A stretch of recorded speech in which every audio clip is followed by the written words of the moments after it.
I came here several times with my father when I was little, but stopped eating here as often after growing up. I hope the food here will be to your taste. Oh, don't worry.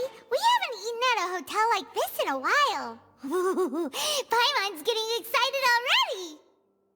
In that case, I'll go order for us first. Please wait here a moment.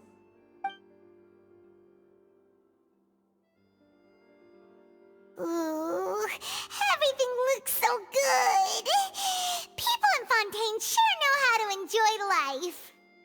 Why, of course. Go ahead, try whatever you like. If the food's good, I'll make a group reservation for the rest of Spina di Rosula next time. And if it's not? Well, then I'll still bring everyone. Albeit with only one dish per table.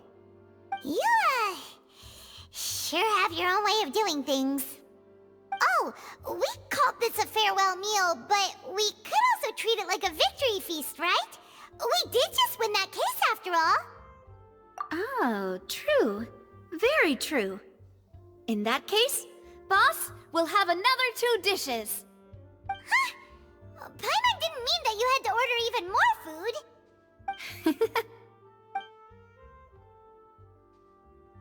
Speaking of cases, do you think that the mastermind behind the serial disappearances will get caught soon now that this has all happened? Well, we've certainly taken a big step forward, but I feel that's about it. We know that there's an organization that means to dissolve these young women, but we still don't know what they are really after. If it hadn't happened right in front of us, Paimon wouldn't have ever believed that a person could be dissolved like that. Right? Yet it was because this was such a preposterous notion that the investigation could never really move forward before. Ugh. If only that guy could have finished speaking! We were so close to hearing who was behind it. In such investigations, even the smallest step can seem like a yawning chasm if the trail of clues is cut off. To be honest, I don't have high hopes for any follow-up that the authorities might conduct. It's not that I don't have faith in their ability, it's just that a different perspective is required in some matters. It's easy to guard against and deceive a single narrow perspective. A shift in thinking is required at such times in order to produce a breakthrough. Which is exactly why the Spina di Rosula exist. Those highfalutin folk are not all-knowing. That's why we exist. To seep into the cracks where filth falls through, where their watch fails them. That's the kind of problems we solve. Seems Paimon thought things were simpler than they actually are. It's all right. Well, this was supposed to be a farewell meal, so I doubt you have further interest in this business, right? Let's talk about something else. Like, what are your future plans? That's true. We didn't have a chance to speak to her after the trial ended. It didn't really seem like the right time or place to do it anyway. I see. So, your primary objective, which has been foiled so far, was to have a chat with the Hydro Archon. I've heard that there's a long line of people waiting to meet Lady Farina. I suspect you'll be waiting for quite a while, considering that you missed your chance today. Yeah, we've heard that she's super popular here in Fontaine, and that it'll be tough getting any of her time. Well, would you consider some more, unique ways? Perhaps even methods of, let's say, questionable legality? Guess that's Spina di Rosula's boss for you. Chock full of sketchy ideas. Well, what did you have in mind? Well, one way would be to infiltrate a performance troupe at the Opera House, only to abandon your act at the play's climax and ask to speak to her after the performance. I'm sure Lady Farina would be eager to see the ending, and would agree in order to finish watching the play, don't you think? Could you suggest something a little more practical? This plan seems pretty hard to pull off. We'd have to go learn how to act, and acting's really hard. All right, here's another. Find a way to conceal yourselves under her bed. Then, wake her up in the dead of night and demand answers. Don't let her go back to sleep until she answers all your questions. I can personally testify that this one works. When I'm sleepy, I'll do anything as long as I can finally get some sleep. That might work, but that's not really the problem. The problem is we don't want to get ourselves arrested. Ah, valid point. I overlooked that part. I was just thinking about leveraging a person's desire for sleep. All right, no more joking around. Perhaps you could... Oh, I don't know. Cut the line when she's on a break. You did defeat her in court, clearing citizens of hers from false accusations. False accusations she had nearly upheld personally. I imagine that she feels quite ashamed about the whole thing. You mean that if we catch her while she's on a break, she might be too embarrassed to refuse? Oh, that does make some sense. Why don't we give it a try after this meal? You know, strike while the iron is hot and all. Huh? Paimon, did you drink my Fanta? Was this your drink?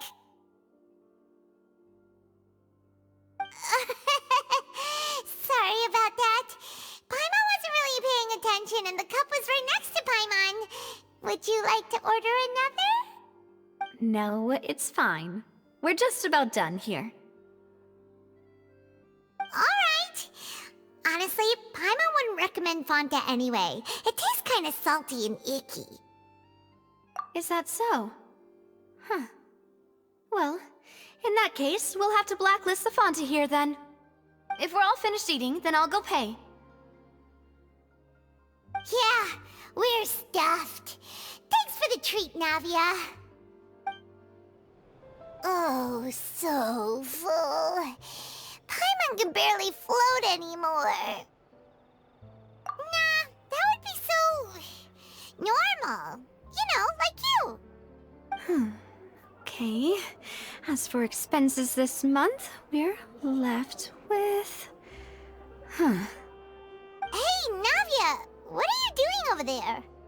Oh, nothing. It was just a meal, you know? Nothing the Spina di Rosula can't cover. Let's get ready to try to meet the Hydro Archon again. Bye, Navia! So this is goodbye, huh? Well, if you do encounter any other trouble in Fontaine, you're always welcome to contact the Spina di Rosula. I'll give your requests the highest priority. In any case, I wish you smooth sailing. I'll see you again, partner. See ya!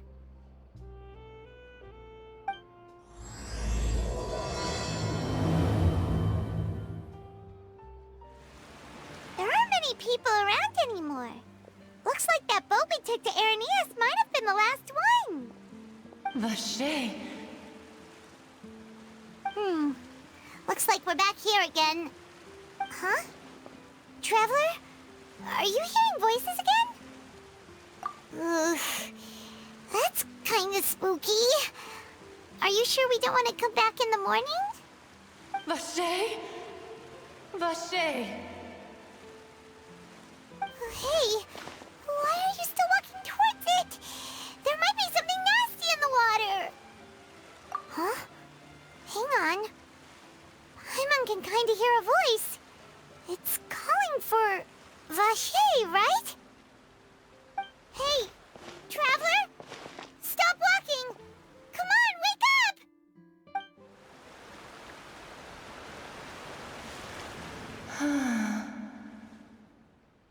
Vache, are you...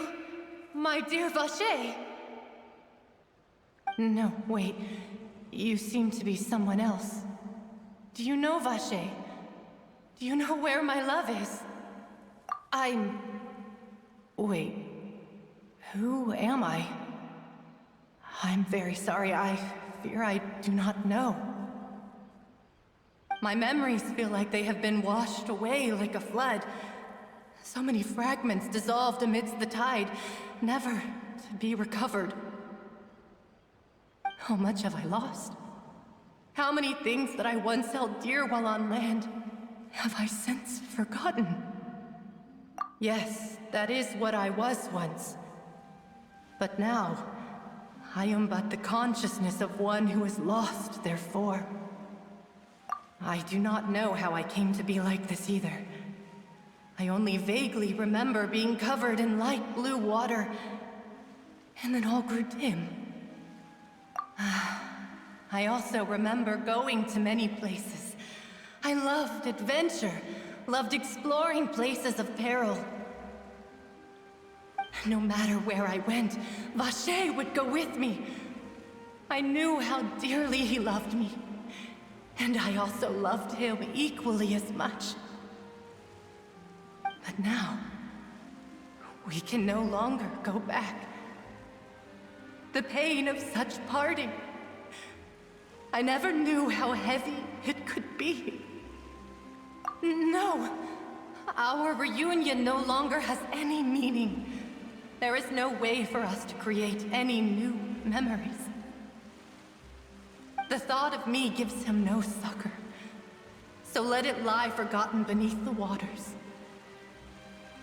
If you meet Vacher, tell him not to look for me. Tell him to move on. That is the only thing I still remember. Perhaps that is so, as I was submerged in the waters, losing consciousness. I saw Vacher above the surface. His eyes were filled with such sorrow, such longing. If only I could have comforted him, told him that I did not suffer. Indeed, I had felt a great warmth. Is that what you call it? Dissolving? If anything, I consider it a form of release. It was a state of neither fear nor frenzy, with only an endless peace, like the water's still surface. I could also liken it to being a thirsty person who drinks water for the first time, and only then sees how they have lived for so long in a world of endless want and anxiety. I think I hear your companion. It's time for you to go, I think. Farewell, then. I am glad that you were able to sense my presence. Remember, if you see Vacher, tell him not to seek me out any longer.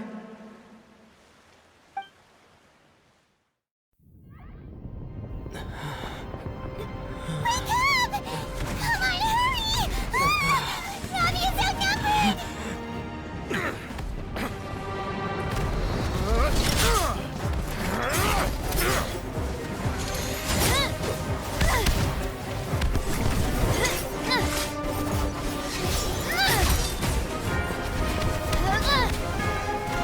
Demoiselle, look out!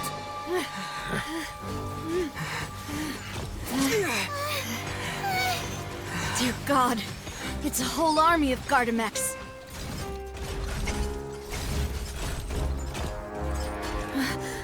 Chlorand?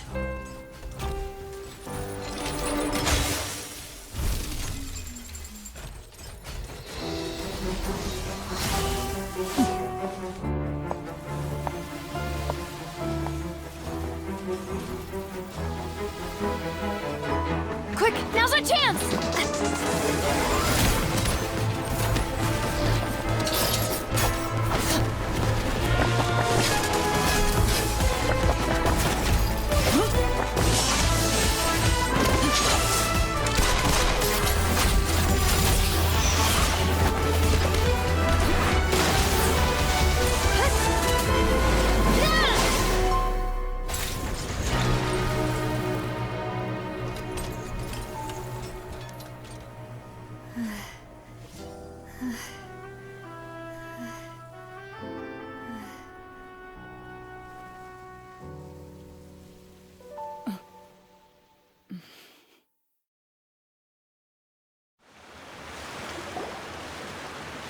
I should thank you for lending us your sword there, Chlorand. But before I do so, could you explain how you managed to show up here? I followed you. It seemed to me that danger has followed you more closely as of late. I believe that following someone without their knowledge is actually called stalking, is it not? Mr. Callus's last wish was for me to ensure your safety, and I will not betray his trust. He would do the same, were he alive today. Do not speak of my father! Sorry, demoiselle. I was not strong enough. Thank you for your aid, Miss Clorinde, but do keep an eye out for your manner of speech. I believe we all wish to avoid unnecessary emotional harm. Sorry, I did not consider your feelings. Whatever. What else do you know? How did you come to the conclusion that I'd be in grave danger? I doubt I know much more than you, but I believe that the mastermind behind the serial disappearances is very powerful. Your performance tonight will almost certainly attract their attention. I'm sure they've known about me. To be honest, I'm shocked it's taken them this long to act against me. And what about these Gardamex? I thought only those associated with the Maison Gardiennage could control them. None of these mecha have serial numbers. I was sure to check a moment ago. They are not the ones used by the authorities to enforce the law. I can only conclude that some powerful or wealthy party must have obtained them via illegal means, deploying them as a private force of sorts. What? Your point being that they're out of Spina di Rosula's league, then? Yes. Be careful, and do not act rashly. I will continue investigating no matter what. We will bring the truth to light. That's my father's true last wish. Regardless, thank you for your help today, Clorinde. But if you get any ideas, tell me first. I don't much appreciate being followed. I do not think that they'll strike again anytime soon. So I shall stop following you. Good day, all.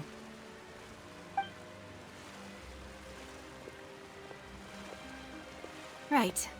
I suppose that's the best news we've gotten today. Demoiselle, I believe that Miss Clorinde was being sincere with you. If we tried, we could attempt to thaw relations a little. I know, I just... She's... Oh, thank goodness! Paimon thought we were done for! Those Gardamex came out of nowhere while you were unconscious, and Nadia and her gang saved us!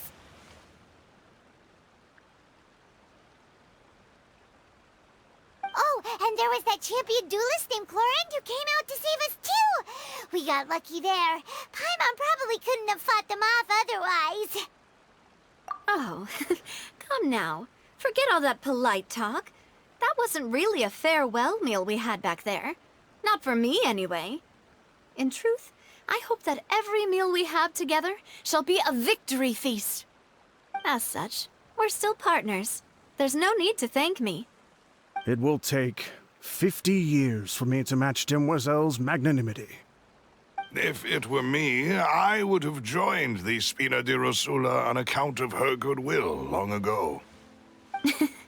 All right, you two. That's enough. Actually, Navia, how did you know that we were in danger? You sure did show up in the nick of time. Well, to be honest, you're the one who tipped us off, Paimon. Huh? Really? Paimon contributed somehow? Ooh, Paimon's even more amazing than she thought! Yes, all thanks to you grabbing my drink by mistake.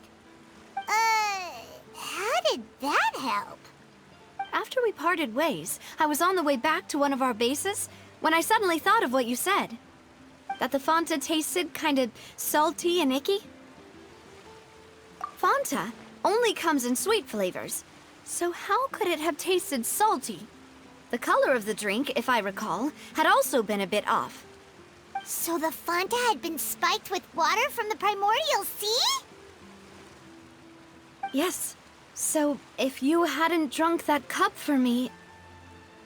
Spina di Rosula is preparing the grandest of awards for you as we speak for saving the boss. Huh? Really? I sent people to Hotel de Boer to investigate, but whoever did this left no trace at all. That's when I figured out that you might be in danger, and hurried here as quickly as I could. But why would they go after us, too? All we did was defend Linny in court and help clear his name. Ugh, now we're caught up in this mess, too, aren't we? Well, you did foil a plan that they were probably pretty proud of, and almost got their name in the process. Speaking of which, did anything strange happen when you drank the primordial seawater? Well, it can't be a coincidence that the Traveler fainted just now. He said that he heard that voice calling for Vache again. Oh, and this time Paimon heard it too, but it was real faint. Does this situation have to do with the primordial seawater then? Does that mean the primordial seawater raises someone's sensitivity to hydro when it's used on people who are not from Fontaine? That doesn't sound like too much of a bad thing, to be honest. New intel? While you were out cold? Well, let's hear it, shall we? Oh, that is important. Vache. That name doesn't ring a bell. I suppose he hasn't stepped forward as a witness in court lately. Since he saw that young woman dissolve, he was at least at the crime scene. But he never gave testimony or any information regarding people dissolving in the primordial seawater. Could he have been threatened? Yes, thank you. This is very important information indeed. We will continue to investigate. Oh, you mean you'll help us investigate? Well, you did say that our farewell meal didn't really count. That means we're still partners, right? And besides, we're in this now whether we like it or not. You're not gonna let those people who targeted us get off the hook so easily, are you, Traveler? Demoiselle, do try not to look quite so pleased. You are the face of Spina di Rosula, after all. You talk too much. Well, in that case, let's head back to one of our bases, shall we? I'll arrange accommodations for you. We also have some plans to go over, and hopefully we can deepen our bonds as partners. But we'll take that one step at a time, I guess. Don't worry, you two. With us around, our base is definitely secure. It's right up ahead, but let's make sure we weren't followed first. I've been keeping watch, Demoiselle. I haven't spotted anyone suspicious thus far. Very good. But let's not let our guard down for now. I shall find rooms for our respected guests. Thank you, Malus. Now, let's continue, Traveler.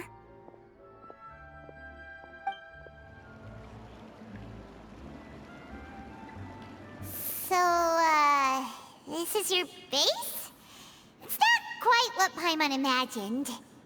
Your accommodations have been arranged. Under the present circumstances, I can confidently say it's the best we have. Well, our funds have been a little tight lately. After all, we don't allow illegal or unethical profiteering. In fact, our funds often come from citizenry who support us. Seems like it's tough times for everyone. But if you have the support of the people, that does sound like it's worth it. To be honest, our financial situation was a lot better back when my father was in charge a few years ago. I'm afraid I'm not quite his equal. Your father... he was the previous boss of Spina di Rosula, right? How did he... Demoiselle, if you'll allow me to explain. No. I'll explain it myself. I suppose I couldn't run from this topic forever. And as partners, this is something I hope they can understand. My father's name is Callus. Yes, the same one they call Callus the Unfaithful in the streets. 3 years ago, he was accused of murdering his own friend. But he chose a duel to defend his honor instead of standing trial. He died in the duelist's ring. Oh no. But I do not believe my father was a murderer. I'm sure he was set up.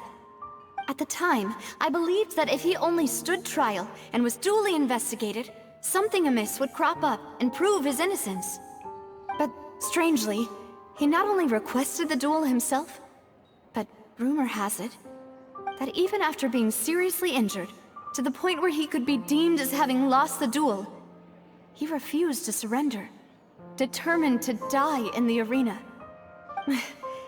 3 years later, I still don't understand why he did that. How could he protect his honor if he's dead? If anything, he gave up his chance to defend himself. The closest piece of info I have is that my father had been investigating the serial disappearances case at the time of his death. Ah, so that's why you're so determined to get to the bottom of that case. That's right. I've also tried to investigate the murder my father was implicated in, but I haven't found a single new clue in my countless reviews of the investigation records. However, I believe that if the murder case is related to those behind the disappearances, they must know something. I must know what really happened. Was my father coerced? Framed? Even if he really did kill his friend, I must get to the truth. If only he'd been more open with me when he was still alive. He even hid the fact that my mother died due to complications when giving birth to me. And now, here I am investigating his death.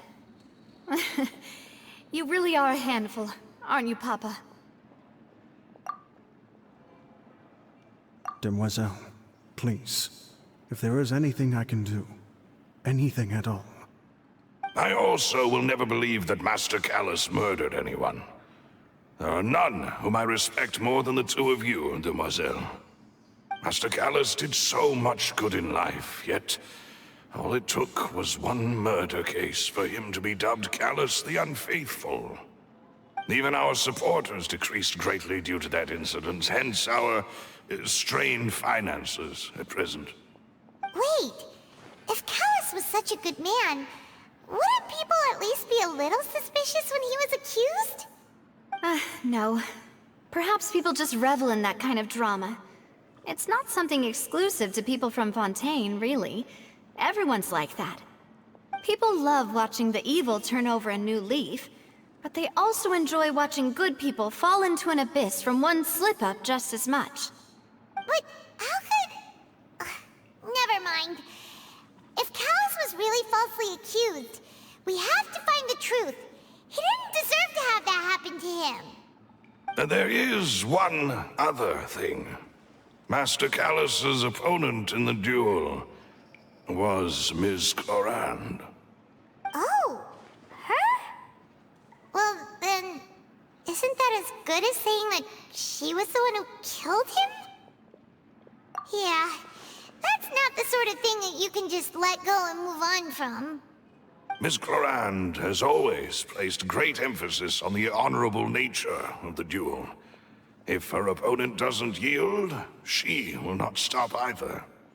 She knew Master Callus beforehand and greatly respected him, but seeing how he was resolute in the arena, there was only ever one choice she could have made. It's not that I don't understand her at all, but I just can't deal with this yet. Don't worry, Navia. Paimon knows how you feel. You don't have to force yourself to do that. Afterward, Ms. Clorand told us that at the start of the duel, Master Callus requested that she ensure Demoiselle Navia's safety. Yes, that is our understanding as well. Oh, Papa. What madness drove you to ask the person who killed you to take care of me? All right, anyway, that's the information I wanted to share with you. Even if it did sound like I was just complaining towards the end. Thanks. You two should go and rest. This was quite a day after all. Yeah, Paimon's feet. Please, relax and get some sleep. We will ensure you rest soundly.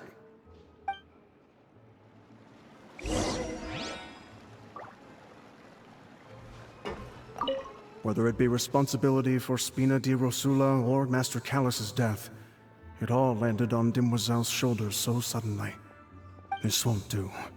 I must become stronger.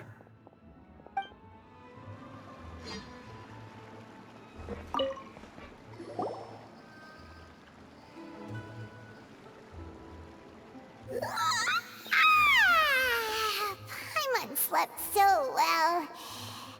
This place feels almost almost too safe. Huh?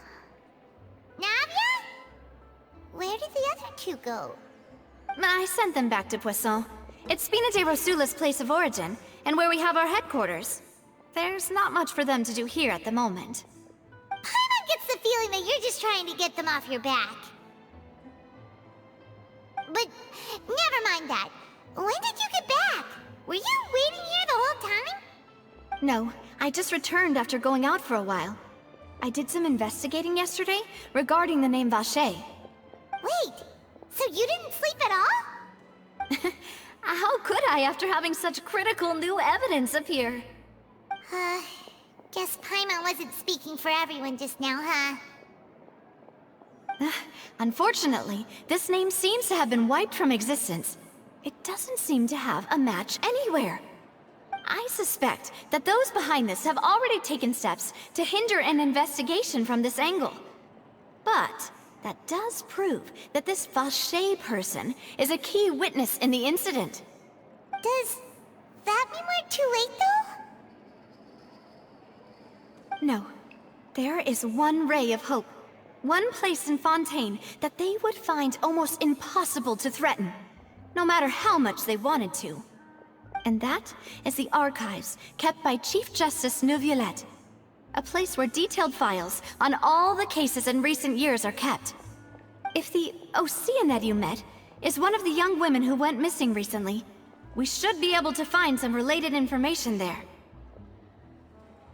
So Neuvillette maintains an archive of case files? Whew. Guess that's the hard-working Chief Justice for you. In that case, let's go talk to him, shall we? Aren't you coming along, Navia? Did you get tired? No, it's nothing. Let's go see the Honorable Chief Justice. The Palais is right up ahead. Come on.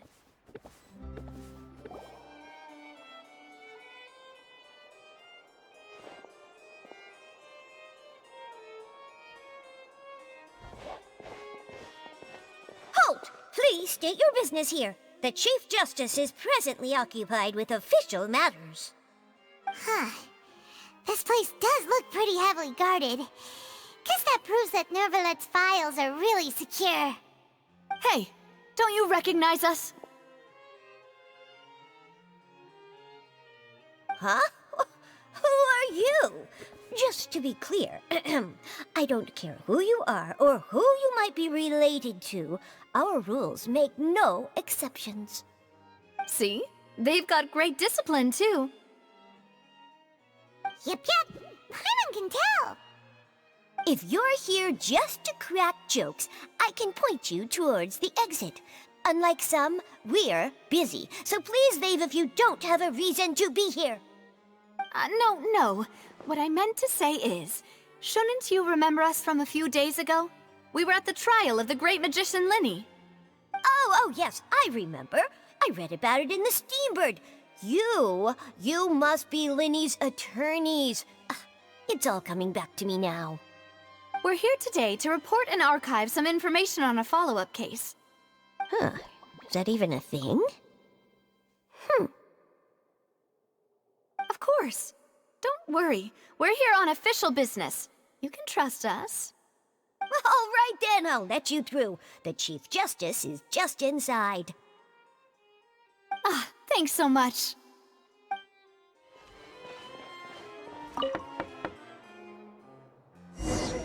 Please come in.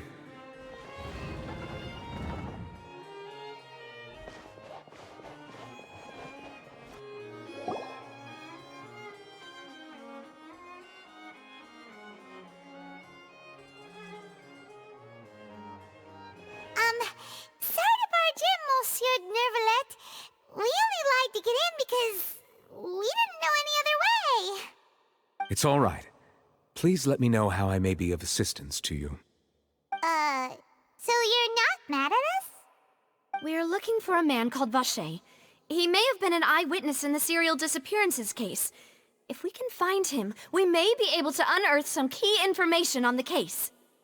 Ah, I see. In that case, please wait here a moment while I browse through the files.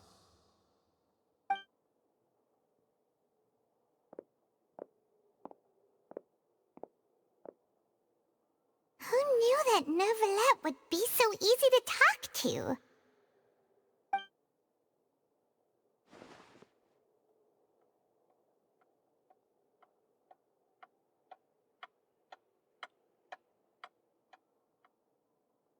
Unfortunately, I'm quite certain that no one by the name of Vacher has been involved in any case, criminal or civil, in the past several years. There are no records of him either in the files or in my memory. Traveler, what if it was really just a dream? Is that so? All right then. Thank you so much, Monsieur Neuvillette. We'll take our leave now.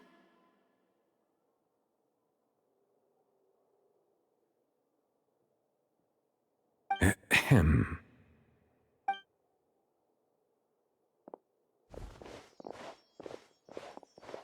Miss Navia, I can understand how you feel. Your father, Callus, was a truly exceptional man. We deeply regret his passing.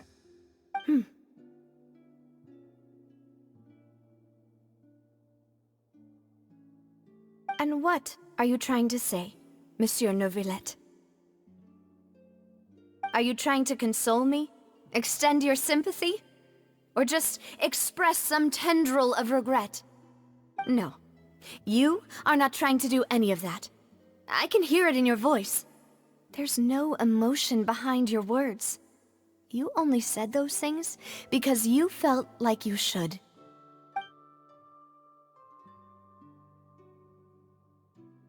It's just like last time. After my father took his place in the duelist ring, I pushed through the guards to talk to you as a last resort. You even told me then that you thought there was something fishy with the case, yet you still allowed the duel to go ahead. In your eyes, the value of a human life is nothing compared to those cold laws you hold so dear. If you truly regret my father's death, then why didn't you call a stop to the duel? Why didn't you give me the power to stop him from throwing his life away? Why did you just let him die, despised and hated by all? Everything was hanging on a thread at that moment. Just the tiniest effort could have changed everything. There are still so many things I never got to tell him. So many questions he still owes me answers to. If you really have no heart, then just look me in the eyes. I, Navia, will show you the true meaning of regret. I'm sorry, Miss Navia. You and my father are truly alike. You keep all kinds of things in your heart and never say a word to anyone. It's not so much that you can't feel, but that you would never express anything. Oh well. In any case, everyone already knows full well the apathy of the Chief Justice. My apologies for taking my emotions out on you, Monsieur Chief Justice. Let's go, Traveler and Paimon.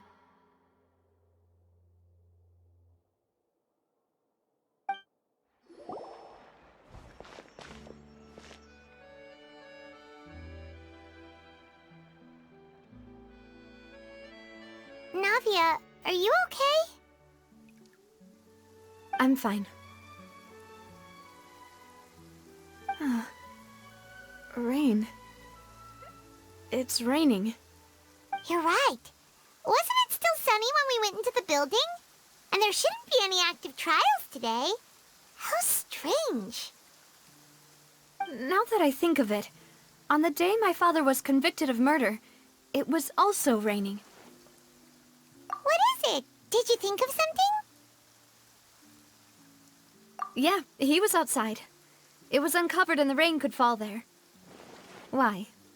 Do you think the rain could have affected the crime scene? That thought has occurred to us before. We've even expanded the search area to try to account for that, but didn't find anything of value. Oh? Wait. You don't mean... So you're saying that the true murderer could have been turned into water and then got washed away with the rain? Yeah, and if that's what had happened, then no one would have believed your dad, even if he explained what he saw found a true genius for a partner. You're completely right. How did I not connect the dots earlier? All right, let's go to Poisson. With this new lead in mind, we'll get to the bottom of my father's case for sure. Yeah, we're gonna make progress for sure this time. Do you want to go with me now? Or do you want to head over by yourself later? Great. Let's go then. Whoa, what a huge ship! Why would a ship be anchored at a place like this? There's no need to be so surprised. While it may look like a ship, it's actually Spina di Rosula's headquarters. My father was the one who asked for it to be built like this. Perhaps our taste in exterior design is the only thing we occasionally had in common. A gigantic and glamorous ship embodies discovery, opportunity, ambition, and conquest. It symbolizes Spina di Rosula's bright and limitless future. And Paimon thought you were bluffing when you said Spina di Rosula had a glorious past. Paimon was confused why a group with such a history would live in the sewers. But now that Paimon has seen this ship for herself, she's been convinced. Well, Poisson is where Spina di Rosula began, after all. It's our main base, our home.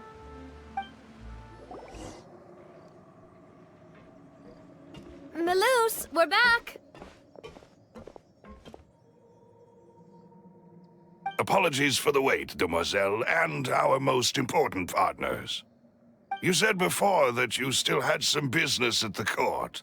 What brings you back to Poisson so quickly? About that. It's because my partner here reminded me of something really important. You see, what if my father's case had something to do with water from the primordial sea? You still remember, right, Melus? On that night, it was raining? Yes, the case was quite similar to that of Mr. Linney's. Both were what you'd call impossible murders. Could you tell us a bit more about what happened before? Yeah, of course. Many years ago, something called synth began to gain popularity in Poisson. At a glance, it was a kind of drink that could excite your mood and produce many pleasant hallucinations. Wait! Didn't that guard guy who turned into water also mention that the primordial water could be used to produce some kind of potion? Yes, he did. Considering what we know now, it's almost certain that synth is created using water from the primordial sea. If you drink synth for an extended amount of time, you'll suffer many side effects, such as losing the ability to focus or control your emotions. And if you were to stop drinking it completely, you'll experience flashes of paranoia and anxiety while lacking energy to do anything. It's an extremely dangerous substance. As he oversaw Poisson, my father was compelled to put a stop to synth abuse and called for a complete ban of it. Boss's uncompromising attitude incurred the synth vendor's wrath, but no matter how much they threatened or bribed him, he refused to yield. Not only that, Boss became determined to find the mastermind behind the synth operation and put an end to the problem once and for all. Yes, but the enemy was very cunning. So he could never get anything out of the dealers, all of whom only sold the stuff and weren't privy to the rest of the operation. Recognizing that, my father decided to contact the dealers in secret and cultivate personal relationships with them. Finally, he was able to convince someone to become his informant. The man's name was Jacques. He felt greatly ashamed about his work after seeing many families destroyed by synth abuse. That night, my father hosted a banquet at his countryside estate. He planned to meet up and exchange information with Jacques over some food. But then, we heard 2 gunshots from the courtyard. We raced to the scene and found my father, still holding a gun, and Jacques, who was already dead on the ground. Huh? How did that happen? Aren't they on the same side? Sounds just like Lenny's case, doesn't it? In both cases, the culprit seemed obvious, but neither appeared to have any motive at all. Looking back on it, though, I now believe the most important clue was something we all overlooked at the time. There were pieces of clothing left at the scene. Precisely. It's all thanks to you that I made the connection now. Back then, we all just thought they were some costumes that Jacques used to disguise himself at the banquet. But, considering it now, it's almost certain that they belong to a third person at the scene. With one extra person, we'll also need to reconsider why the 2 shots were fired. You're right. We still don't know what happened. But my intuition tells me that we're on the right track to figuring it all out. I'm finally headed towards the truth. Jacques was an empathetic man who was infinitely remorseful for his past actions. It's unlikely that he turned on Boss with 0 warning. I think this third person is probably the key to the full truth. On that note, however, even though this will not please you, demoiselle, as your and your father's butler, I must still offer a word of warning. Our opponent is insidious and cruel. They are extremely difficult to deal with, and Boss has already lost his life trying to bring them to justice. Even though Spina de Rosula has lost most of its former glory, Poisson has welcomed a new time of peace, and we have been allowed to live out our lives. There is no need to follow your father's path. It would be both wise and in line with Boss's wishes to step back and give up on the case. If that's indeed what he wished for, then he should have told me that himself. Was I not the closest person to him? And yet, I was the one most kept in the dark. What was the point of him dying without sharing any of the secrets he knew? Did he manage to protect anything in the end?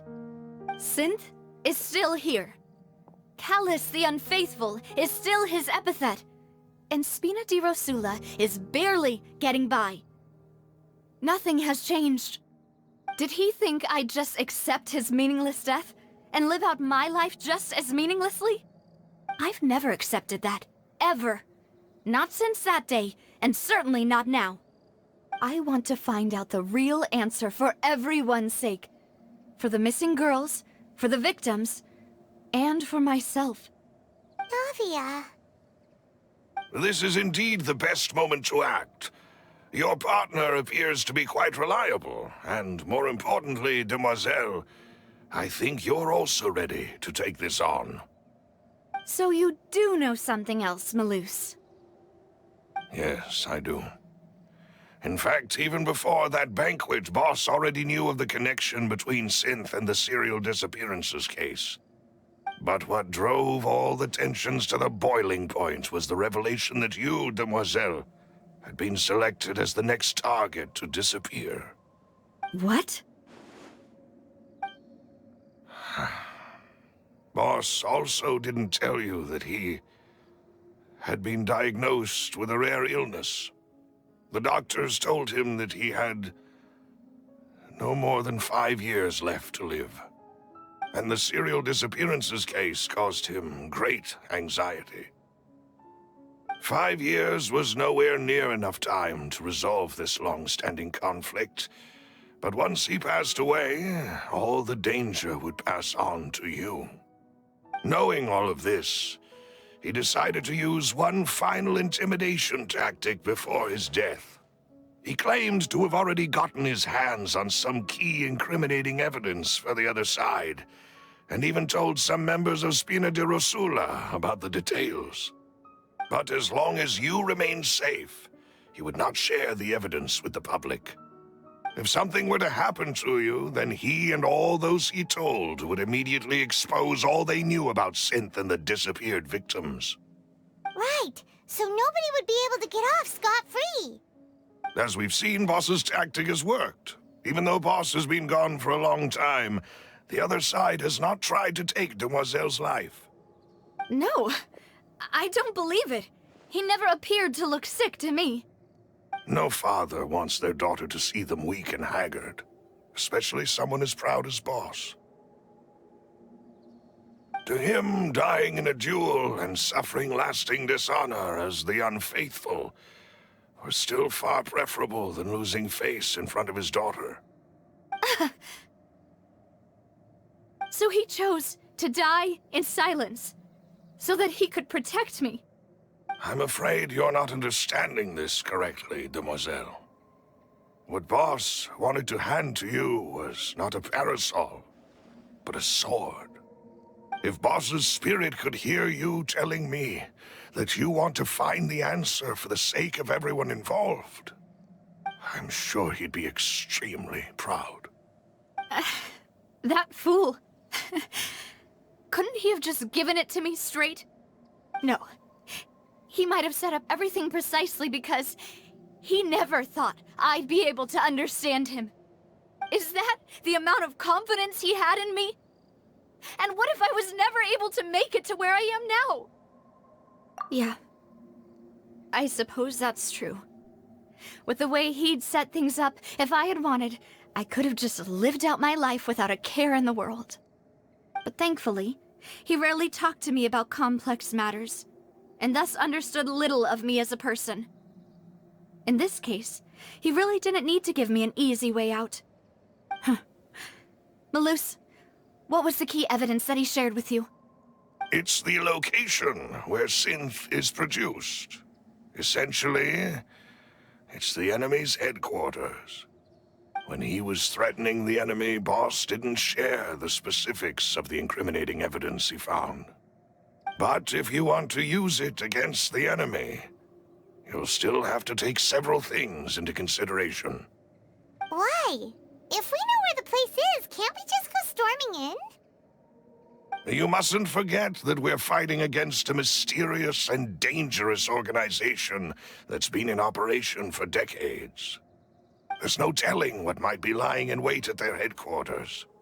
We also have no idea what kind of evidence we may be able to find inside, nor what people we may be able to capture.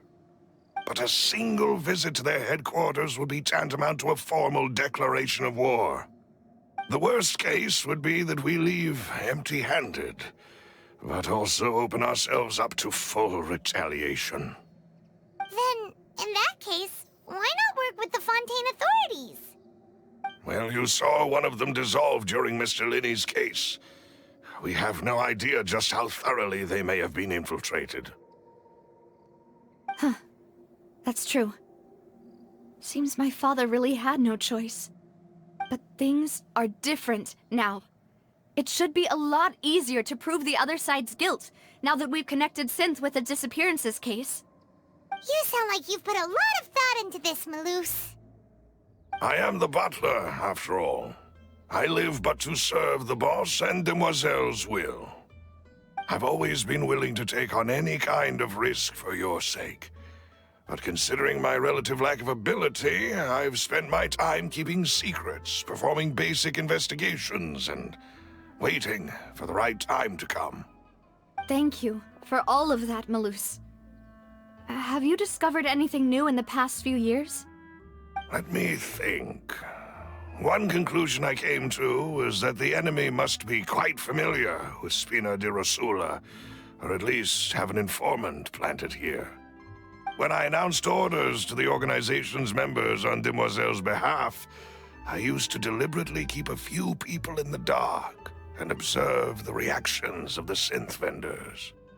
If the vendors didn't change their plans, then the individuals informed of our orders must be innocent. If the vendors packed up and fled, however, then someone must have given them the news. After several rounds of testing and investigative tracing, I've narrowed the suspect list down to 3 people. The first is Florent, Spina di Rosula's senior advisor. Huh? Florent? Yes, surprising, isn't it? He was one of the people Boss trusted the most, which also means that he was someone who understood Boss really well. Thanks to his position within Boss's innermost circle, he always knew our upcoming plans and could thus avoid capture this whole time. There's someone else like him too. Marcel, the head of Confrérie of Cabrières. Uncle Marcel. It's a guild in Poisson. Boss helped it to grow to its current size and prominence. In the beginning, they were only reselling some daily goods, but now they're one of the richest guilds around with a lot of business connections in the city. So, they're like a sister organization of Spina di Rosula? Yes, you can say that. When we were fighting against the synth dealers, they provided us with plenty of support. It's a bit difficult to imagine someone using their own money to hunt down themselves. The final suspect is Thierry, the man responsible for coordinating information between Spina di Rosula and the guards. Although the guards mostly leave us to our own devices, there are still many activities we have to report to the local authorities.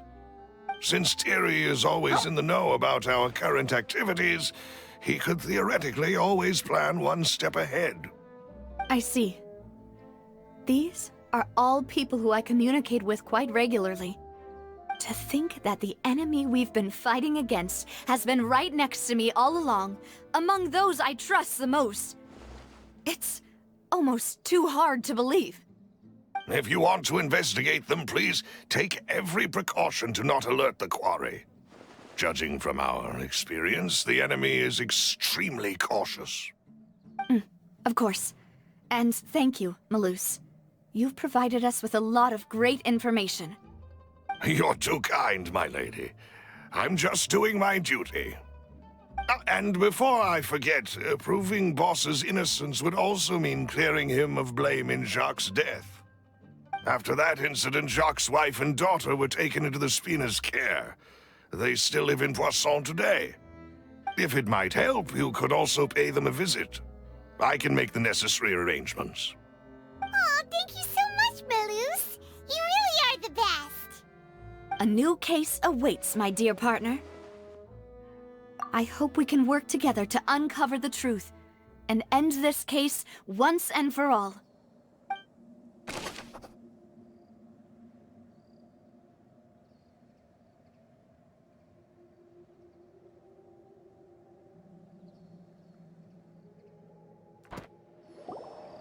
It is settled, then. Please excuse me, and enjoy your conversation at your leisure. Thank you for arranging everything for us, Malus. Excuse me, miss. Do you need anything from us? Oh, Hey, Navia's all quiet. This isn't like her at all. I'm sorry that I only came to visit after all this time.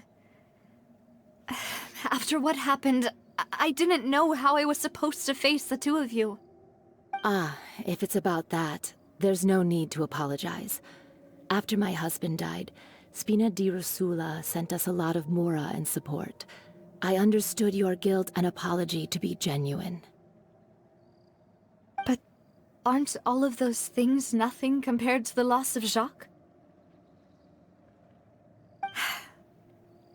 I can understand the kind of pain that comes with losing a father so needlessly. You don't understand at all. I didn't know how to face you, because I didn't know what I could possibly bring as a consolation gift. I know only the full truth could bring closure to you, and to all of us. I'm sorry. I appreciate the sentiment, but you don't have to carry all that guilt. On the matter regarding my husband, my daughter and I have more or less found our answer already. Would you mind sharing it with me? I really can't believe that my father could ever bring himself to shoot Jacques. I always knew that my husband's money was earned through others' suffering. He told me countless times that if he could turn back the clock, he would never go into the synth business again. He had many regrets, and felt that he took the idea of providing for his family too literally. For the longest time, he thought Mora was everything.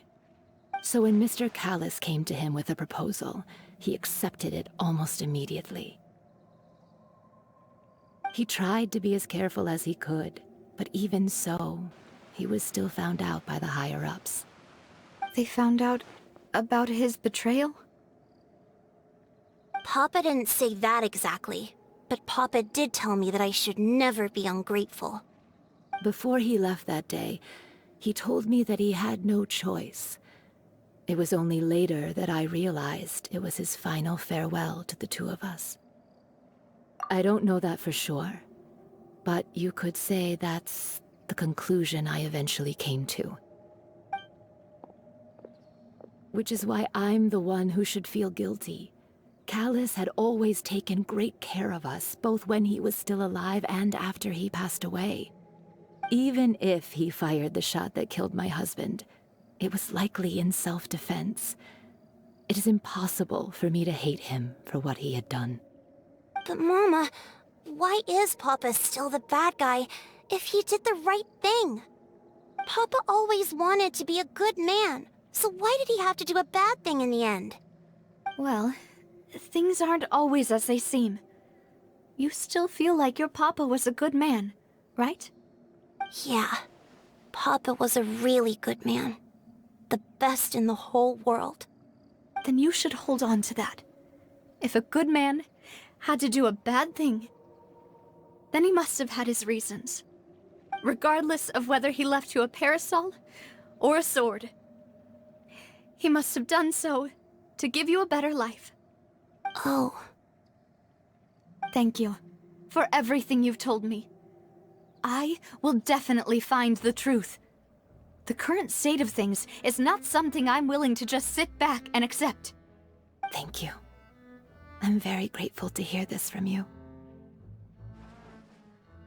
Even though your personality is quite different from your father's, your determination when you speak is really similar. You really think so? That's the first time anyone said that to me.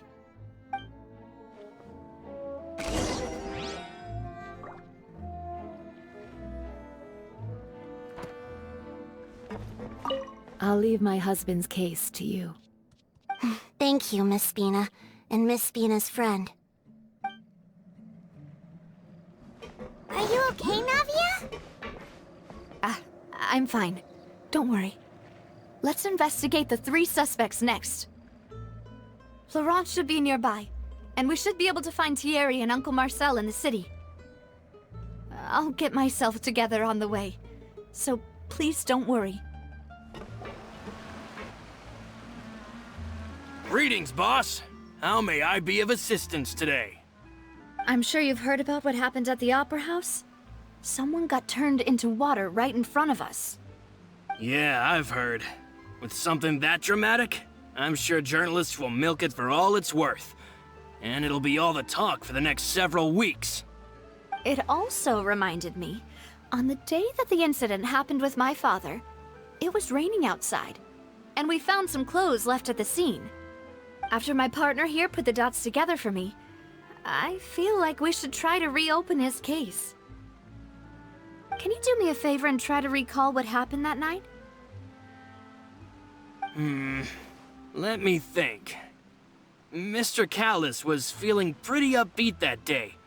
So he was drinking and bantering away with us at the table. After that, he told us that he wanted to go get some fresh air. So we let him go without thinking much of it.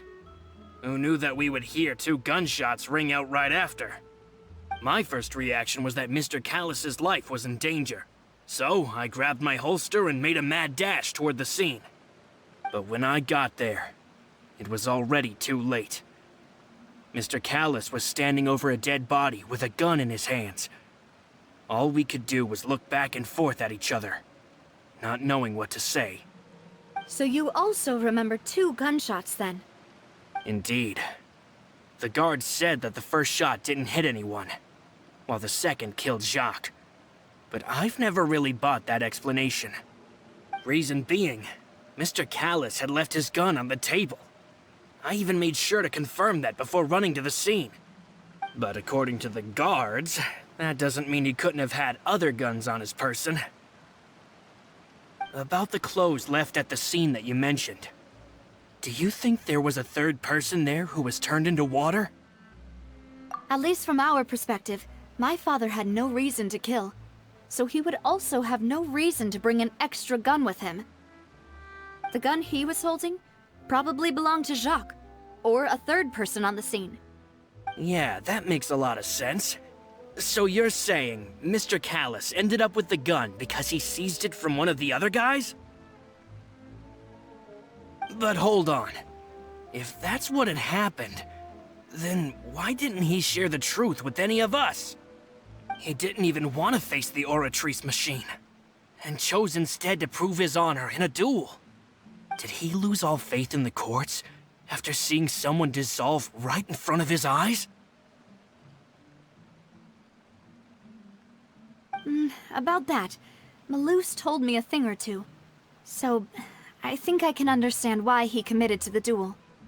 I'll tell you everything, once the whole truth has been revealed. I understand. Then, I'll leave Mr. Callus's honor in your hands, boss. And if I may just say one more thing. The whole Callus the Unfaithful epithet has been a thorn in my side since the day it was invented. Many people have laughed at me for still calling him Mr. Callus, even after so many years have passed. But it was Mr. Callus's trust that allowed me to rise through the ranks of Spina di Rosula and live the life I lead today. No matter what others might say, he'll always be the man I respect the most. And he'll always be my boss. Don't worry. I will definitely find the truth. You and all our other comrades at the Spina deserve to know the truth as well.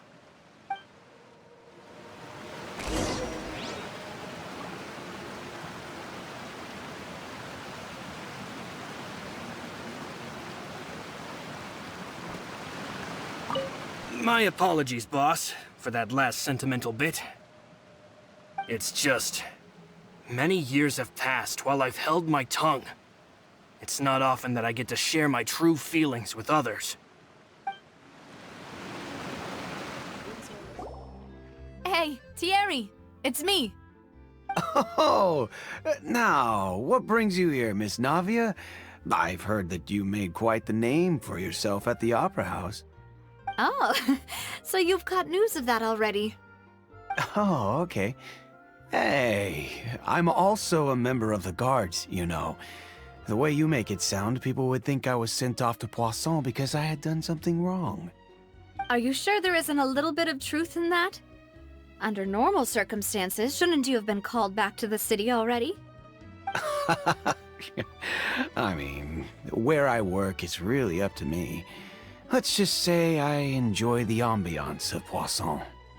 Callus did a fantastic job running the town, building Spina di Rosula from the ground up and clearing many obstructions in my way. It would be next to impossible for me to find a similarly easy but high-paying job in the city. Anyway, enough chit-chat. Are these two friends of yours? You, here for some formal business? Yes. These two are my partners. What happened at the Opera House made us realize that Linny's case and my father's may be related. We're trying to reinvestigate the details of my father's old case. Ah, I get it. You think there might be more to the case now that we know people can be dissolved into water, right? I was also flabbergasted when I first heard of it. If you want to go through the original files from your father's case, I can help you look for them. That'd be much appreciated. Thank you. Actually, I have another question. Do you have the authority to dispatch Gardamex? Of course. Without them, I couldn't possibly handle Poisson on my own. Why do you ask? We definitely can't use them to forcefully get more evidence for your father's case. Well, you see, just recently, we were attacked by a horde of unnumbered Gardamex in the city.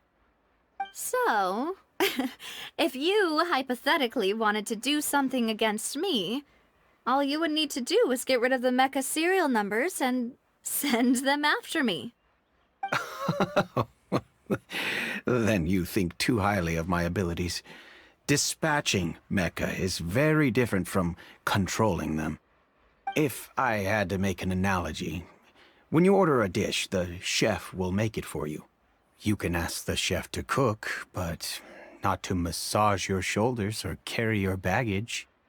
If you try to make unreasonable demands, the chef would just think you're out of your mind and ignore you completely. The same goes for me and my Gardamex. Removing a serial number is also not as easy as you might think. There are a lot of complex steps to it, and it's almost impossible to keep it a secret. So I can promise you, those mecha were definitely private units. They're certainly not cheap. So, whoever their owner is must be super rich, powerful, or both. Now that you mention it, though, being in the synth business would definitely be profitable enough to afford this. Oh, then you're officially in the clear, Thierry. Oh, well, thank you for the vote of confidence, Navia. Jokes aside, I'd like to wish you all the best with your investigation. I'll be staying in the city for a little while, so just come find me if you need any support from the guards.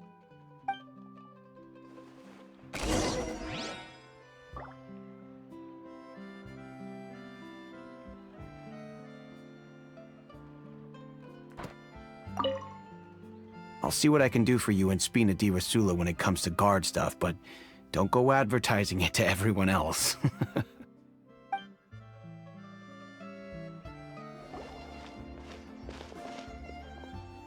Hello. How may I help you? I'm here to see Marcel. Could you please let him know?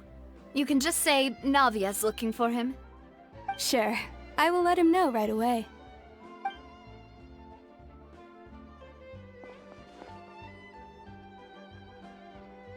Navia, hello. Sorry to keep you waiting. I'm not as young as I used to be, so my legs are giving out a bit. Oh, it's all right, Uncle Marcel. There's no need to stress. I just wanted to talk to you briefly about what happened in the Opera House. I'm sure you saw everything too, right? Yes, I've never seen anything so strange. Oh, you were at the Opera House too? That's right. I went there with Navia to see the magic show. Who knew it would turn into a whole murder mystery? I also witnessed your marvelous sleuthing work. Quite impressive. To beat the Hydro Archon at her own game on her own turf, I can already imagine everyone in Fontaine discussing your exploits over a few glasses of wine. Oh, Paimon doesn't want to become the talk of drunkards. Apologies. It's just how Fontaine is as a nation. Everyone loves drama and theatrics. Uncle Marcel, you've also noticed that other thing, right? The fact that humans can dissolve in water? Yes, I was reminded of your father's case right away. Is that what you're investigating now? Exactly. I still don't have much solid proof, but I can sense that the other side has already begun to act. Oh, and what makes you say that? We were attacked on Araneus by some unnumbered Gardamex.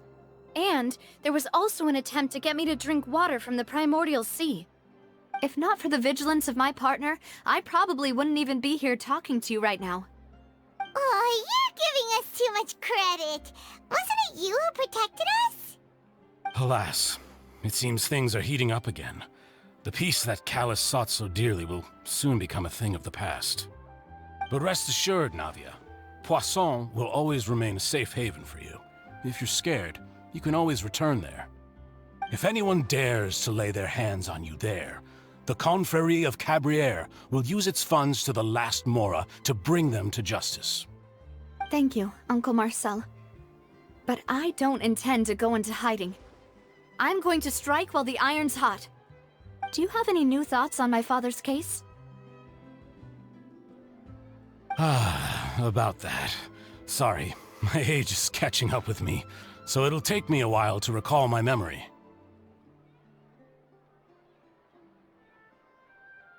The Confrérie was responsible for that banquet, so I was out and about the whole time making sure things were running smoothly. I didn't even have the time to drink with the guests. Then I heard the sound of a gunshot, and the rest was history. Oh, it's okay. No need to push yourself. We'll ask around some more, see if there are any valuable clues elsewhere. Sounds good. Just let me know if you ever need Mora. All my wealth comes from Callus's patronage and support. I'll spend however much it takes to clear his name.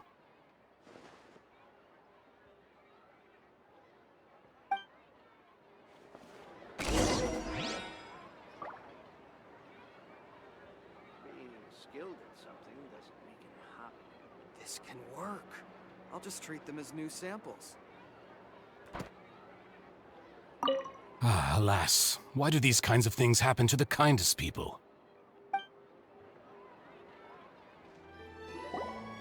We've talked to all 3 suspects, purely based on their conversations with me. None of them sounded particularly suspicious. I suppose that's to be expected, though. If a single conversation's all that's needed to find them out, then my father wouldn't have needed to investigate the case for so many years. Anyway, even though we didn't make a breakthrough, let's still compile what we were able to find. But where should we start? Ah, you're right! Flora mentioned that Callus probably only ended up with the gun because of circumstance. That makes sense. According to Jacques' family members, he already told them that he had been discovered, and that he had no choice before he left home that day. If I had to guess, he probably received an order from the synth boss to kill my father. Had he refused, he and his family's lives would have been forfeit. So, Jacques fired the first shot? Oh? And why is that? Ooh, that's a good point. Jacques probably already knew that he was just being used as a tool for murder. And once he had completed his mission, he'd be of no more use to his boss. So, what would make more sense from his perspective would be to turn his back on the Order and seek protection from my father. Makes sense. But without evidence, that's still just a theory. Besides Jacques, the attack from the Gardamex has been bothering me quite a bit as well. It's obvious that our enemy has become more antsy after the secret of the primordial seawater was revealed. Do you think he knew, even then, that we'd follow this lead to the end? Given everything that's happened since, it's quite possible. But who among the 3 suspects would have the ability to control privately owned Gardamex? Thierry, you say? It is possible that he's figured out a way to convert the Gardamex for personal use. But I didn't feel like he was lying when he was talking to us about the mecha.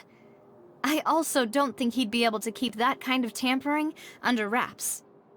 Yeah, had he actually tampered with the mecha, we'd be able to prove it with a simple check of the guard's inventory. If the mecha were taken from the guards, it should be pretty easy to find out when and how that happened. Florent?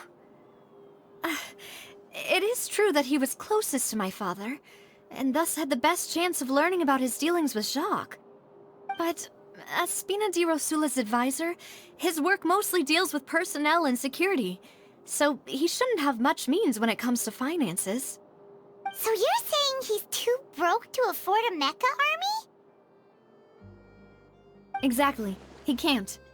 And even if he could, I don't think he would be able to dispatch a whole group so quickly. Uncle Marcel? My father did really trust him. And they worked together on a large number of projects. Maybe that's how he got to know Jacques. And with funds from the Confrérie, he could also afford a large number of Gardamex. It's still really hard for me to imagine, though. After all, Uncle Marcel has been around since I was just a child. Also, wouldn't this mean he has been spending a whole lot of mora and energy to fight his own synth business? Who could it be?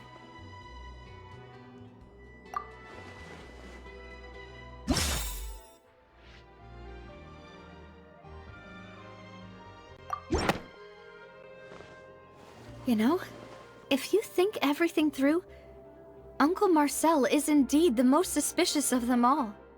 Could we be missing other know about the people turning into water thing when he narrowed it down to these three, did he? Malus has always been very reliable, and his judgment of others' trustworthiness has been fair and well considered. When he laid out his case for the three, the rationale he gave me made a lot of sense as well. The suspect is knowledgeable about the Spina's internal affairs, has the means to dispatch Mecha to assassinate us, and possesses significant intellect and foresight. Even if I don't want to believe it, I'm starting to see how things could all tie back to Uncle Marcel. Well, we still have another trump card on top of all the theorizing and speculating. Yes, Malus did say that charging straight in there would be extremely risky, but we don't have any other options right now. We need far more solid proof before we can hope to go charging in on our enemy. Navia, here you are. Oh, I've been looking for you. Huh? Aren't you the guy from the guards? Did something happen? Yeah. News came from Irenaeus just after you left. We've got another trial on our hands. Wasn't that place built specifically for holding trials? What's so newsworthy about this one? I know. But they said the person they're putting on trial is a Fatui harbinger called Tartaglia. What? Is that someone you know? Yeah, we know him. Maybe even a little too well. Well, he's been accused of being the true culprit behind the serial disappearances case. It's absurd, don't you think? Wait, how? None of our investigations have had anything to do with him. That's what I thought was strange about it, so I came to tell you the news right away. If the charge against him stands, then it'll be next to impossible to get the guards to support any of our planned investigations. Right, because they'll think they've already found the culprit. Yeah, and it'll be a lot harder then to clear Mr. Callus's name. I understand. Well, partner, what do you think we should do? We still haven't found any conclusive evidence. Huh? Split up? What do you mean? Just as expected of my partner. Since this is a trial about the serial disappearances case, the culprit's attention will be focused on Irenaeus, leaving his home base wide open. You're right. This is our best opportunity. All right then, let's do this. I'll stall them at the Opera House and charge Marcel as the true culprit. I won't have any chance of making that charge stick, though, unless we find more evidence. It'll be up to you to make it back in time and hand the decisive evidence to me. We'll help you, just like you helped us in Linny's trial. Demoiselle, please allow us to accompany you. I'm ready. Ah, Malus, Silver. When did you two get here? We heard that you'll be leaving Poisson and figured that you might require our assistance. It's our hope that your confidence will be bolstered with the two of us by your side. Thank you so much. Then, let's make haste for Irenaeus. Paimon, Traveler, I'll see you at the Opera House. See you then!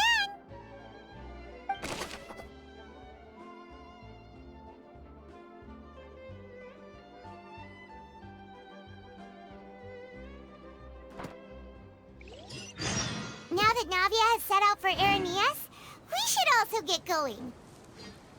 The location has already been marked on the map, so let's head over. Huh. According to Malus's info, the synth production base is underwater. Let's go and try to find the entrance. Finally found it! Huh. So this is the entrance that leads to the synth production base. It sure doesn't seem out of the ordinary at all. Ah, you're right. An important place like this is bound to have a ton of protective measures and mechanisms. Navia's probably arguing up a storm right now to stall for us.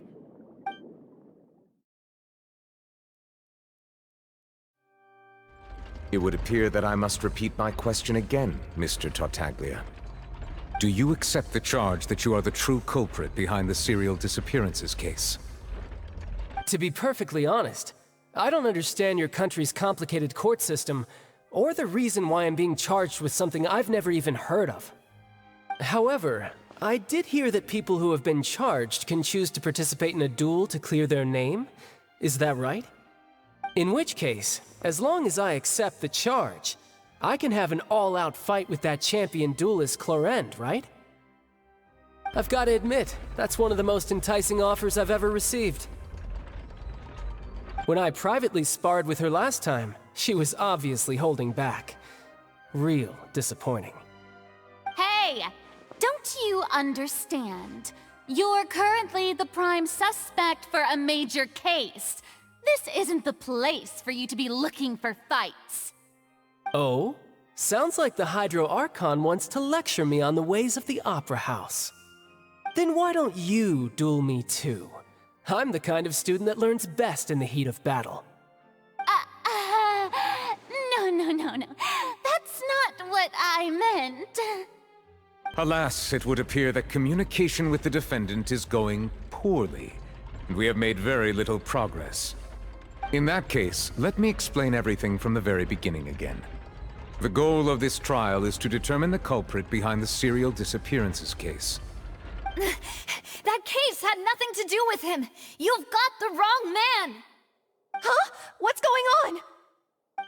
Why is she interjecting again? I told you it couldn't be one of the Fatui Harbingers. Miss Navia, this is the second time you've interrupted the court proceedings. I only tolerated your behavior last time because you were able to provide the court with a key eyewitness. But that was an exception rather than standard court protocol. I can very well charge you with contempt of court for your interjections. Oh, please. Did you ever think I had any respect for this place's pointless theatrics? We can put that discussion aside for now. I'm not here to argue with you. I'm here to charge the true culprit behind the serial disappearances case. And if my charges prove true, then Tartaglia here will be proven innocent by default, correct? Oh, a young lady has charged in and offered to clear my name. How fascinating. Well, I'd gotten half bored to death by all these rules and procedures anyway, so I'll take you up on that offer. So, Your Honor, is there nothing else for me to do now? You may take a seat for now in the audience, but that doesn't mean the suspicions against you have been lifted. Now then, Miss Navia, who is the person you would like to charge instead? That person is...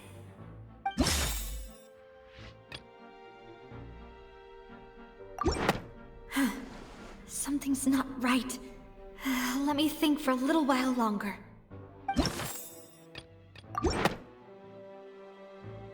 Marcel, the head of Confrérie of Cabrières! Huh? What confrérie? Never heard of them in my life. I've heard of them, but weren't they Spina di Rosula's sister organization? Oh, is this going to be a friends to enemies type situation? Please let me remind you, Miss Navia, that charging someone is an incredibly serious matter.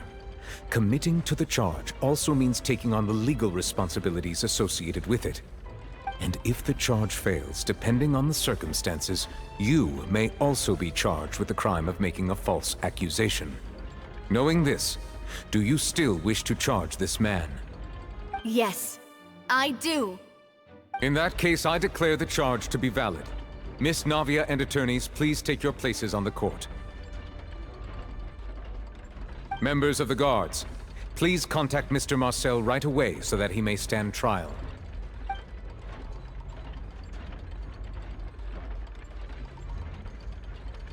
Mr. Marcel, you will not require an attorney.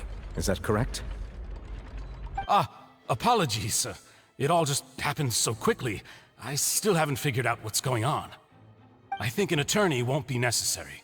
This is probably just a misunderstanding between me and Navia. Very well. In that case, since both sides have now arrived, Miss Navia, please present your charges. I would like to take everyone back to 3 years ago, to the case of Callus the Unfaithful. Only through elucidating what really happened in that case can we connect all the dots for the serial disappearances case. Navia, do you really think that I was the one who killed your father? Come on, why would I do that? Callus was my benefactor, and remember, both you and I only ran to the scene when we heard the sound of a gun. If that's enough to make me a suspect, wouldn't that make everyone at that banquet a suspect as well? I think there's no point in getting into the specifics right now. The audience doesn't even have the big picture yet. Even I'm struggling to remember some details of that case. Exactly correct, Your Honor. I must refresh everyone's memory about that case before I can explain my charge and reasoning. I see. In which case, I will recount the findings about that case as originally recorded by Maison Gardiennage.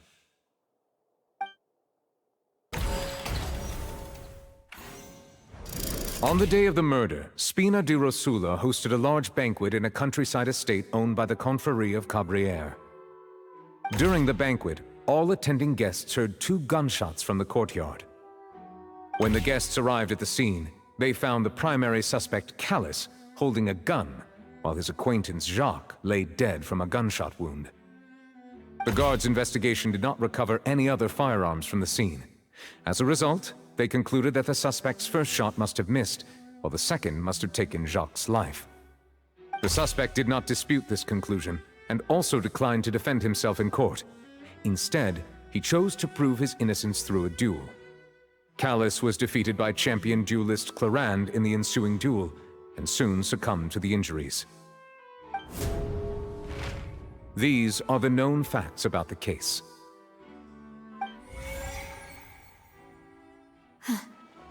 The one with the motive to kill was Jacques, not my father. And even so, Jacques still had no reason to pull the trigger. In truth, the third person shot Jacques first, and was shot in turn by my father when my father seized the gun from him. After that, the true culprit turned the third person into water, erasing all traces of him from the scene. Thank you for the summary, Your Honor. Of course, the guard's conclusion appeared quite sensible to us at the time. However, we should revisit the case now that we've gained new information about the abilities of water from the primordial sea.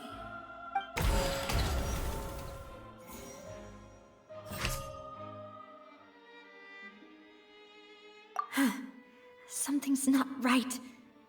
Let me think for a little while longer.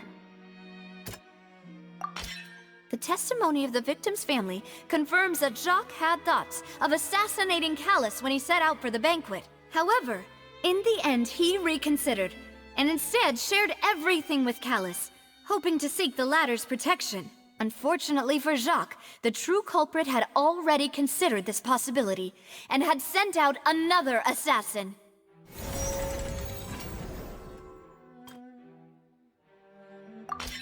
This assassin first shot Jacques, then turned to shoot Callus, only for Callus to wrestle the gun from him and kill him instead.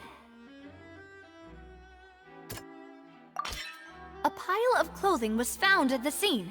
The guards once believed they were used by Jacques as a costume to disguise himself. But now, it is clear that the clothes were proof that there was a third person at the scene, and that they were turned into water after committing the murder. Since it was raining that day, the culprit was confident that they could use the rain to wash away all traces of their dissolved accomplice. Realizing this, the true culprit caused the hired assassin to dissolve into water, leading everyone to believe Callus was responsible for Jacques' murder. This is the true version of events.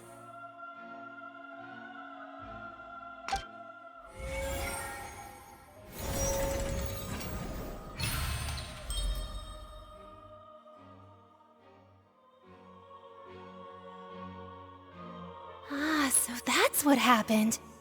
Wait, you're telling me something as dangerous as water from the primordial sea has been used for all these years? What a great theory. It also explains Callus's and Jacques' respective motives.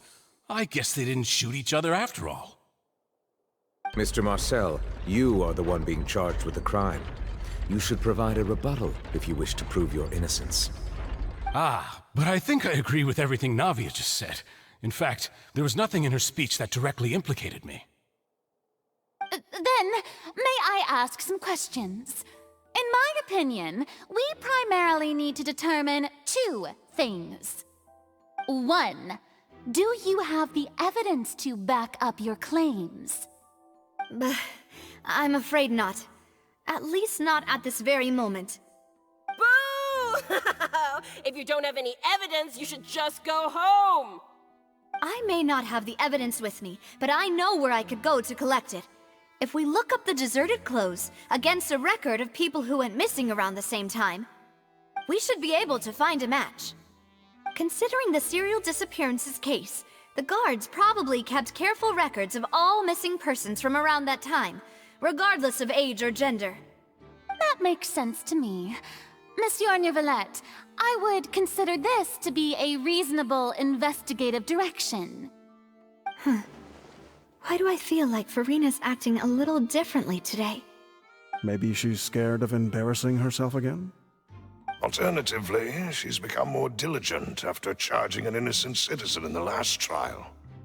My second question has to do with the ensuing duel. If the truth is indeed as you described, then why didn't Mr. Callus explain himself in court? If he had testified that a person had been dissolved, he could have at least mounted a defense. I've thought about this too, and the answer is actually pretty simple. He felt there were things that were more important to him. The dissolving power of water from the primordial sea is an important secret for the true culprit of the serial disappearances case. My father could have exposed it for all to see, but he chose to take it to the grave. At that time, Spina di Rosula was in dire straits, and his reputation had already been shattered. He had no guarantee that going forward with the truth would allow the culprit to be brought to justice. What was certain, however, was that it would paint a gigantic target on my back. Boss once told me that Demoiselle had already been selected as the next target of the serial disappearances case. What? If the secret had gotten out, the culprit would have fought an all-out war with Espina right there and then. I wouldn't have been the only one in danger. All of us would have stood to lose our lives. Of course, the guards might eventually figure out the truth of the matter and determine that we were in the right. But what good would that do? How can a hollow verdict protect anyone? Had this opera house ever given my father any kind of confidence in its brand of justice, Spina di Rosula would have had no reason to exist. But by staying silent, we retained the ability to deter our opponents and continue the stalemate. I was able to become Spina di Rosula's president, which made me harder to target, as well as giving me more time to grow and learn. And once I have figured out the truth and stepped up to the challenge, I will do what this opera house cannot, and restore my father's truth and honor back to him. So, you mean to say, your father intended to die in the duelist's ring? That's right. Do you have any proof? Of course. All you need is to ask his opponent, Clarand. I don't need your apology, your guilt, or your support from the shadows. You don't have to do anything for my sake. But since he entrusted his will to you, Clarand, you should tell us the truth about his sacrifice. So, during the duel, did you believe that Callus was intending to die? Yes, I did. As a champion duelist, I've fought many battles and taken a countless number of dishonored lives. In my line of work, I've seen all kinds of people give their all for the faintest hope to continue living. Some were determined, others passionate, and some even manic and twisted. Just one look and I can tell if a duelist is hoping to live or if they're looking to die. I hereby swear on my name and honor as a champion duelist that Mr. Callus never intended to leave the ring alive. Since that's your testimony, I have no more questions. It appears there really are good grounds to reopen this case. I concur. However, Miss Navia, you still have not explained the link between your father's case and the serial disappearances case. Right? What she said was fascinating, but kind of beside the point. Wait, weren't they just talking about the serial disappearances case? Of course, Your Honor. The two cases are connected via a matter of timing. In my father's case, the culprit intended to kill both Jacques and Callus. As a result, they planned to act after hearing 2 gunshots. And at the end of Linny's trial, the culprit also only dissolved the victim in front of everyone because they realized they were at risk of being identified. The culprit could only time their actions so precisely if they were already at the scene. Coincidentally, Marcel attended both the banquet and the trial. So that's why you suspected me. Even after hearing your reasoning, I still can't help but find it a little preposterous. I'm used to it, though. You've always been an impulsive and sentimental child, Navia. It's one of your most endearing traits. No need to appeal to pathos. I won't try to refute your points one by one, but even if everything you just said was true, can you prove that I was the only person present at both events? On top of that, does a person have to be physically present to control the timing? Can't someone remotely monitor the place?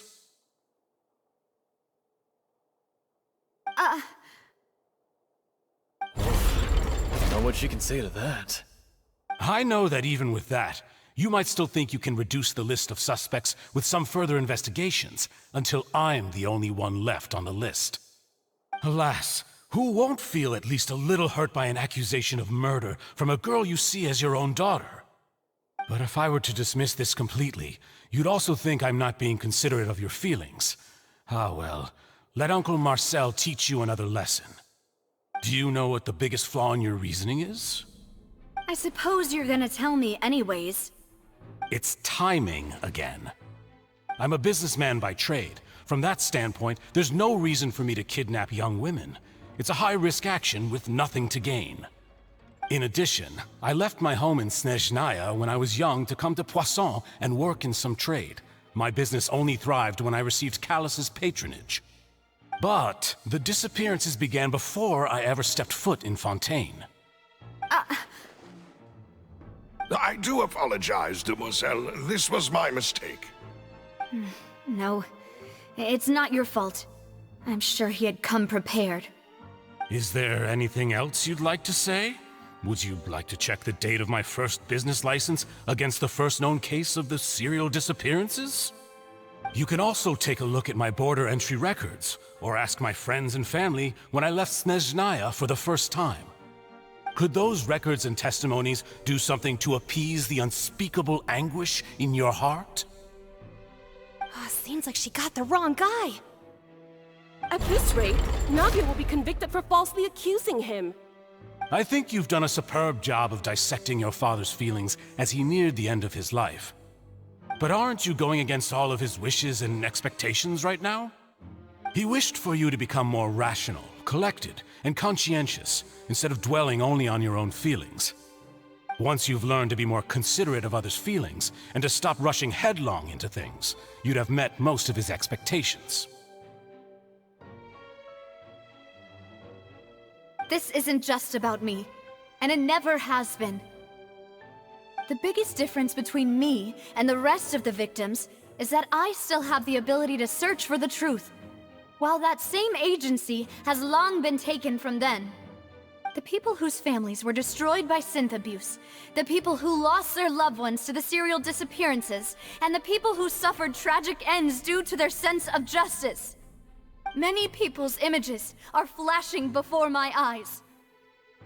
I'm sure some are coming to those of you in the audience as well.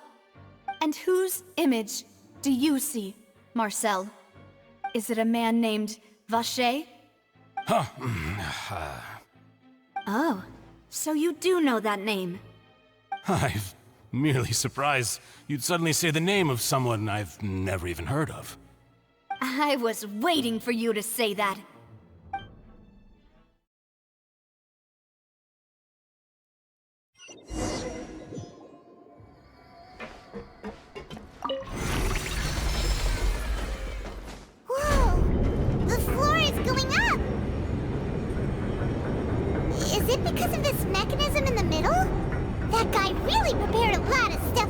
place. Paimon thinks we need to go up, but Paimon doesn't see a way. Let's take a look around. Maybe we'll find a hidden mechanism that'll show us the way up.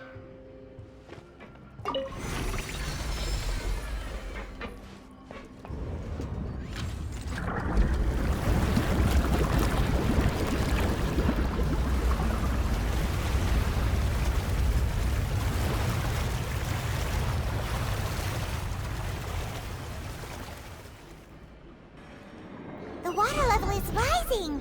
Now we can swim to the top. But this is still a ways away from where we need to go.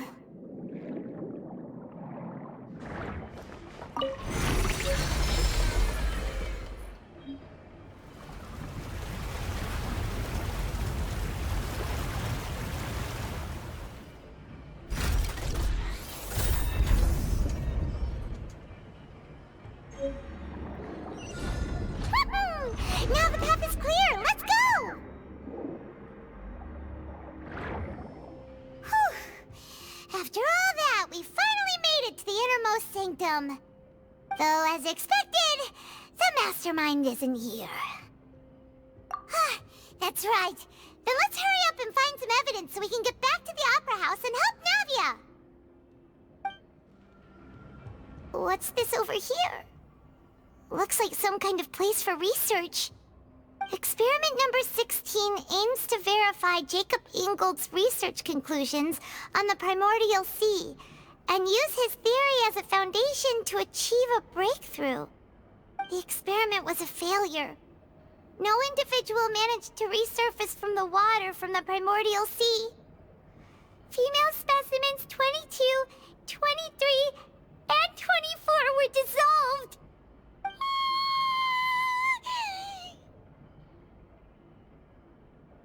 Sorry, Traveler. Paimon will try her best. It's just that Paimon's never read something so scary before. How can someone write something that terrible in such a matter-of-fact tone? You read the rest. Paimon's too scared to keep going. So that's why he did all of these experiments.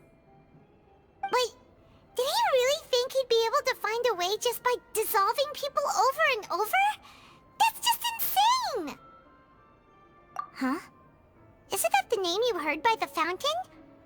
Paimon thought he was an eyewitness in the serial disappearances case. Ah, you mean Vache is the one who did all of these... experiments? So that's it! Vache was no victim, but personally took his lover and... No, that's not it either! If that's the case, why would he want people to resurface from the water? In any case, Paimon will write it all down.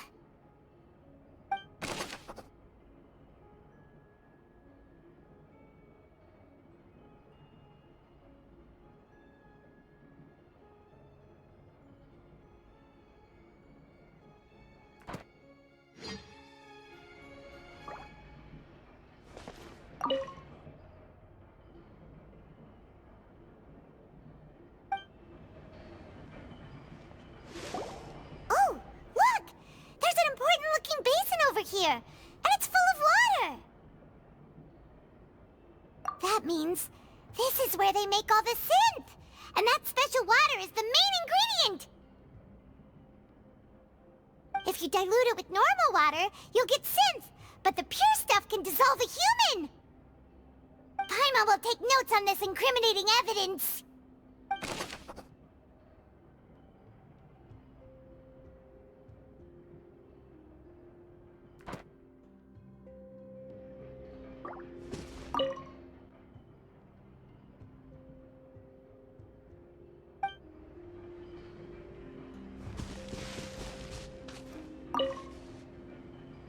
Let's see what's written here. Nothing escapes Detective Paimon's eyes. Callus. Navia's father. Oh, this seems to be an investigation report on him.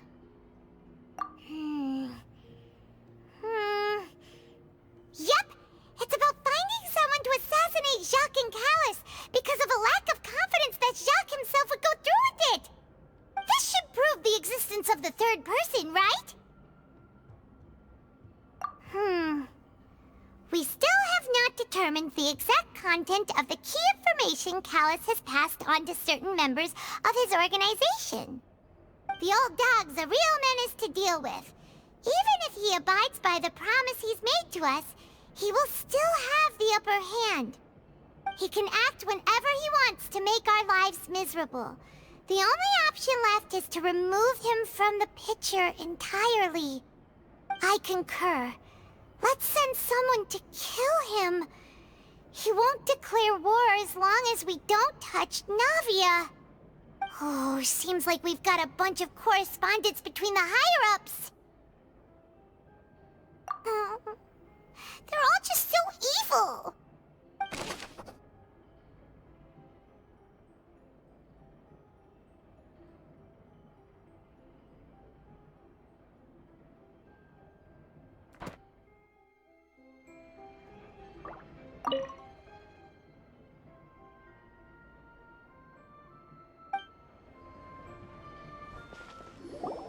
What's all this? Aw, it's a bunch of really cute things! Pink accessories, a hair tie, a necklace, even a makeup box. Oh, Paimon sees it too, but why are all these cute things labeled with different girls' names? Huh?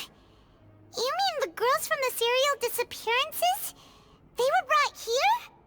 And then they were turned into water. And all the boxes of things, these names. That means... Oh, this is terrible!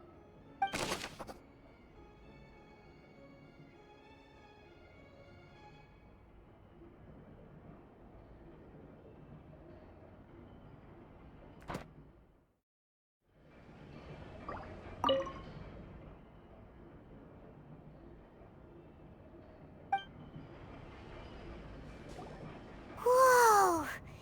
There's so much synth here! And so many bottles of ingredients that probably just contain the waters of the primordial sea. Mixing in progress, ready to drink, stock sample? Huh. They've also got all the synth pretty clearly labeled. Whoa, there's even fruit-flavored synth?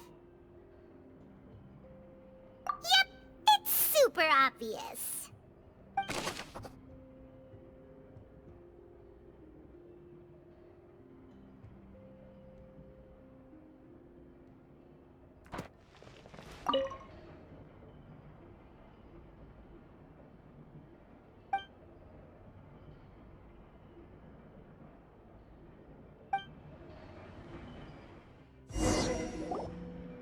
We've looked at almost everything here, and it seems like our theories were spot on, but...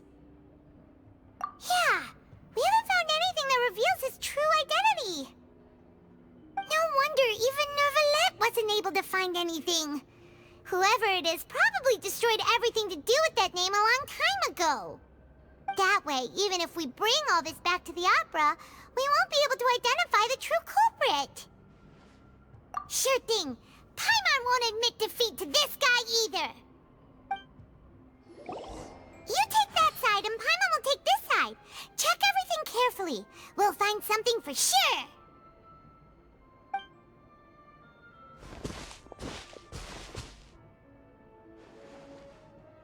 Ugh. Nothing at all. And Paimon can't even find snacks either.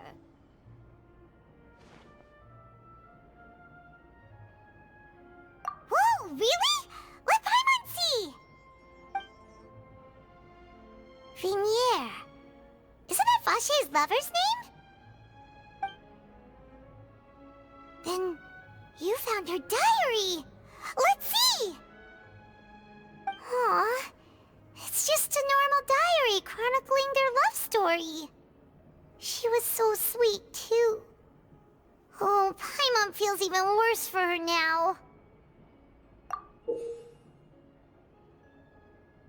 So many! A whole page's worth! But they're Was she unhappy with all of them? The final name she decided on was... Marcel. Wait, but Marcel's pretty old. Has this case been going on for so long that he's Vacher and Venier's grown son?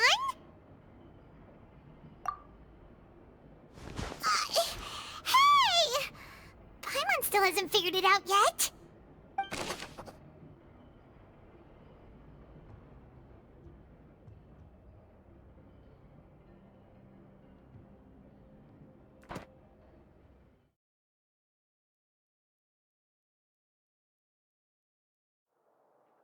And whose image do you see, Marcel? Is it a man named Vacher? Oh, so you do know that name. I'm merely surprised you'd suddenly say the name of someone I've never even heard of. I was waiting for you to say that. Navia! We're back! As expected of my partner. I just knew you'd return in the nick of time. Just how often do you intend to flout the rules of this court? It's all right, Monsieur Neuvillette. Given their confidence, I expect they've found the crucial evidence.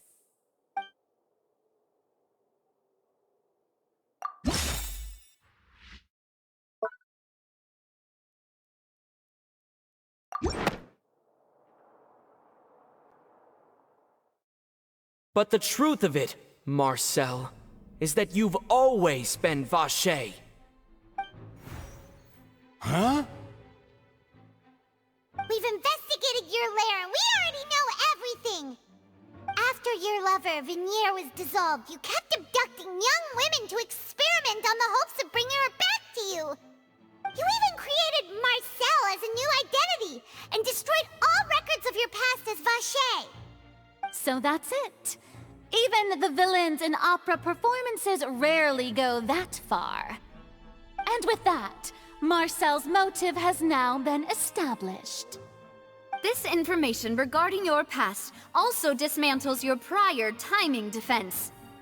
Well, Marcel, do you know where you went wrong? You fixated your gaze on the lover that passed away, instead of paying attention to the living people around you. So, you never noticed how we changed, or how we grew as individuals. You also never understood Boss's real expectations for his daughter. Or our determination to see things through. Your determination. Mr. Marcel, please speak up now if you would like to defend yourself. Otherwise, the trial will move on to the next stage. Do you really think I wanted to do any of this? Pay attention to you? What for? Have you ever paid attention to me? Ever empathized with my pain? Ever known how it feels to watch the love of your life dissolve right in front of your eyes? No one helped me. No one even believed me. All those decades ago, even the officers from the Maison Gardiennage were laughing at me. They said there's no way a human being can turn into water. So I must have gone mad from grief. Venier's death was brushed away by all of you as if it didn't matter at all. Well, now you know, don't you? Ha! Well, it's too late now. All those who were dissolved are gone forever. You only have yourselves to blame. You set up this ornate opera house in pursuit of your so-called justice, your beloved drama, while turning a blind eye to the suffering of the people. Venier is dead. We promised each other that we would always be together. Wherever she goes, I will follow. But I'm not from this blasted place, so I can't be dissolved, no matter what I do. Hey, is that water from the primordial sea that he's drinking? I can't dissolve! Can't dissolve! Can't dissolve! Do you all see? I can't go, I can't follow. So if I can't go where she is, what choice do I have but to try to bring her back? I did all of that, and in the end, that accursed Callus still got the better of me. I spent my entire life living on pins and needles, only to get stabbed by his idiot daughter at the very end. The suspect is exhibiting signs of mental distress. Guards, please restrain him. Don't touch me! Don't anybody come near me! I still need to save Vignier. A promise. We made a promise. Vignier! Please, Vignier, don't think badly of me. All I want to do is fulfill our promise.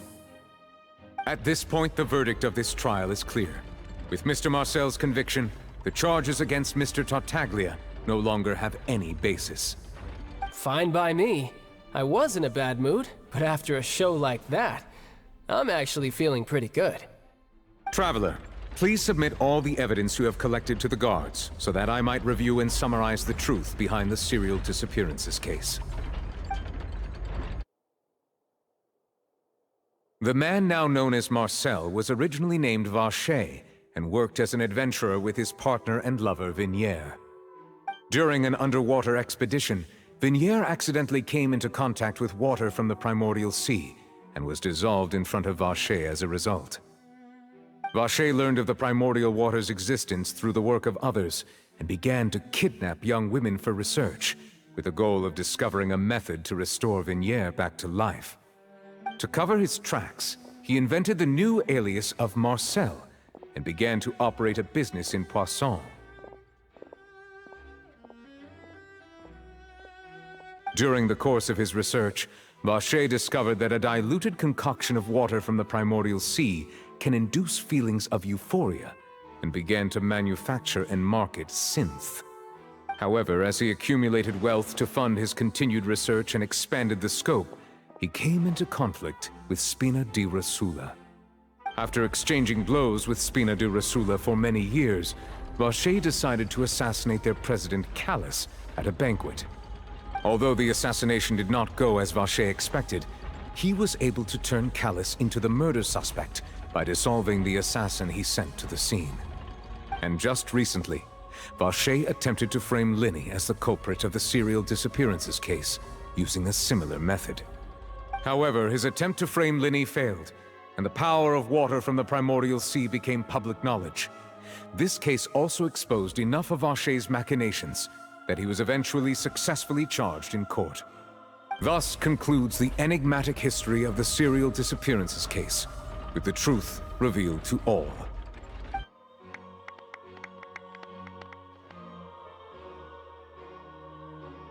The Oratrice will now deliver the final verdict regarding the charges against Mr. Vacher.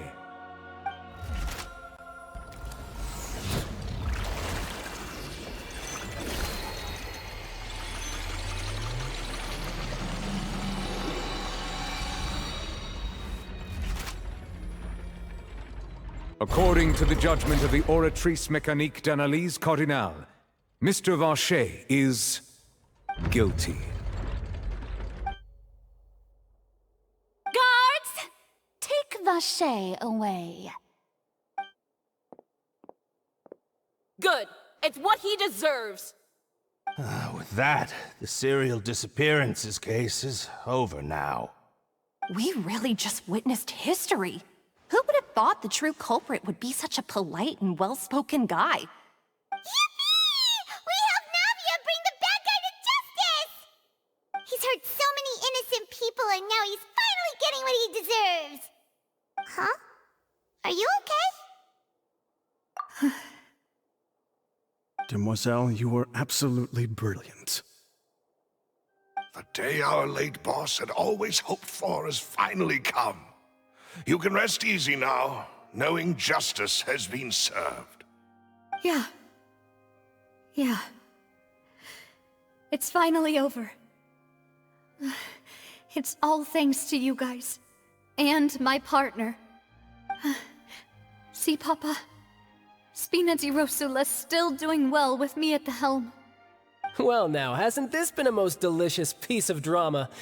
The villain has been caught, justice has been served, past wrongs have been righted, and it's a big ol' happy ending. Since it's been such a great show, I'll just let the false accusations against me slide. Either way, I've still got some business to attend to, so if you'll excuse me... Please wait just one moment, Mr. Tartaglia. What now? None of this has anything to do with me. According to court protocol, since this trial was initiated due to a charge against you, a verdict must also be made regarding the initial charge before the trial can conclude. Oh, come on. Is this really necessary? Haven't you already caught the real criminal?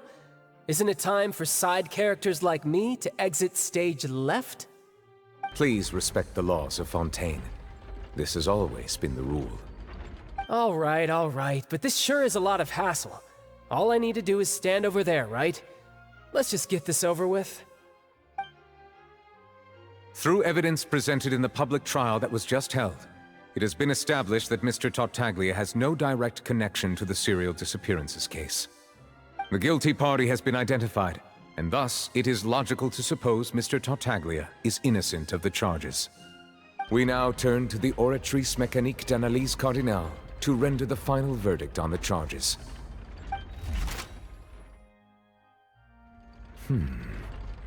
According to the judgment of the Oratrice Mécanique d'Analyse Cardinale, Mr. Tartaglia is guilty. What? Hey! That's not funny! Didn't you just say I'm supposed to be innocent? What's with this verdict? Is your justice machine malfunctioning? Huh? This has never happened before. The Oratrice actually returned a different verdict from the Chief Justice. I mean, have you ever heard of an innocent Fatui Harbinger? Do you think the Oratrice might have just convicted him on general principle? But weren't the charges about the serial disappearances case? No matter what else he's guilty of, it shouldn't affect the verdict in this case, right? The judgment of the Oratrice Mécanique d'Analyse Cardinale is, by law, the final verdict of the court. We must accept the guilty verdict. Guards, please take the suspect into custody per court protocol.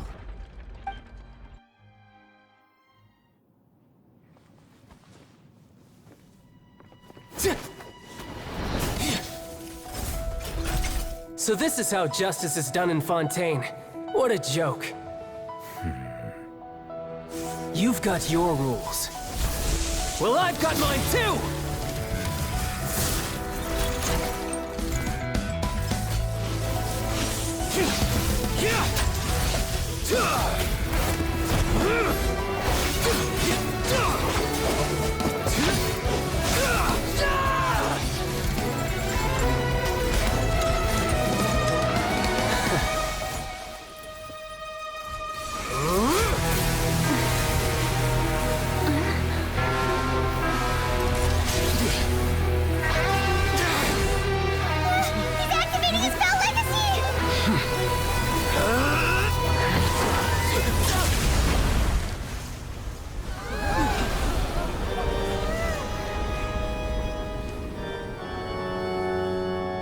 I am sorry. If you have been wronged, we will find the truth. But the rules of the court must be upheld.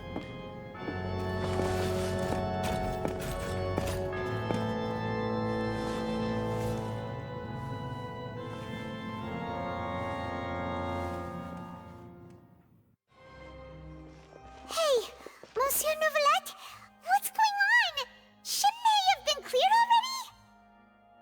Apologies. This is also the first time I've encountered such a situation. However, according to the rules established at the conception of Fontaine's court system, the Oratrice's judgment is the final verdict of the court. All I do is follow court procedure. As for why the Oratrice arrived at the conclusion it did, you should probably ask someone more knowledgeable than me. Why are you looking at me? I had nothing to do with it! I don't know what happened there either.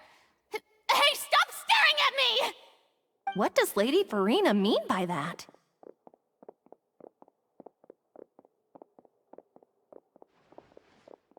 She says she has no idea either, but that's impossible. Didn't she create the Oratrice herself? Yeah, so are the verdicts reliable or not? Can results like this really be called justice?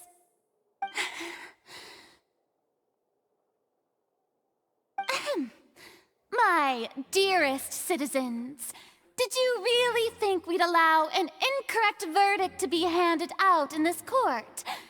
Did you really believe that the judgment could be mistaken or be the result of some sort of random mishap? Don't tell me you thought even I had been blindsided by the Oratrice's result. But the way she looked just now, it was pretty obvious she had no idea what was going on. However, given the state of things, I shall give you an explanation. Everything that just took place, including my supposed shock and bafflement, was a part of an elaborate performance, with every action meant to stir up drama and excitement.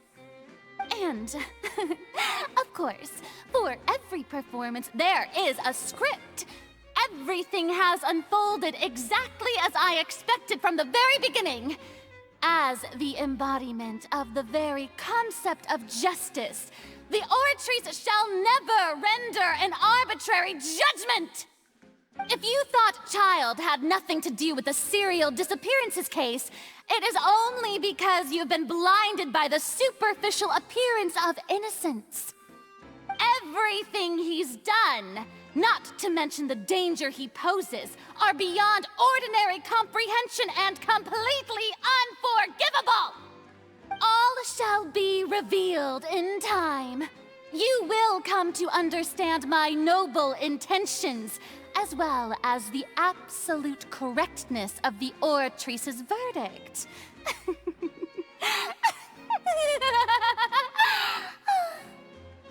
Now, having said that, although I hate to leave things hanging in suspense, it is now time for this performance to end. As the lead actress, I shall be the first to take my leave. Toodaloo! So she chose to make her escape after all, did she? So you're saying we shouldn't put much stock into what she just said? She probably just put on that performance to save face. As for the truth, it's unlikely that she actually has any idea. However, please be assured that I will continue to investigate this case in a personal capacity. Just as I promised, if the judgment has been incorrect, we will do our utmost to clear his name. All right. Even though we feel pretty badly for him, we'll take your word for it for now. After all, he's done plenty of bad stuff, so he should have known he'd go to prison someday, right?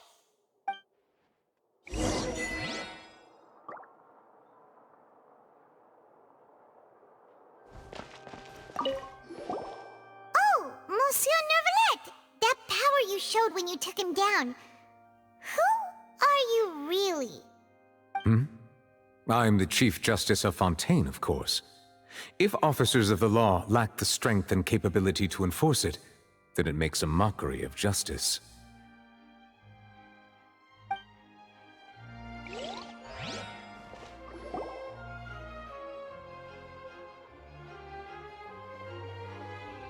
Hey, what are you doing? Quick, stop him!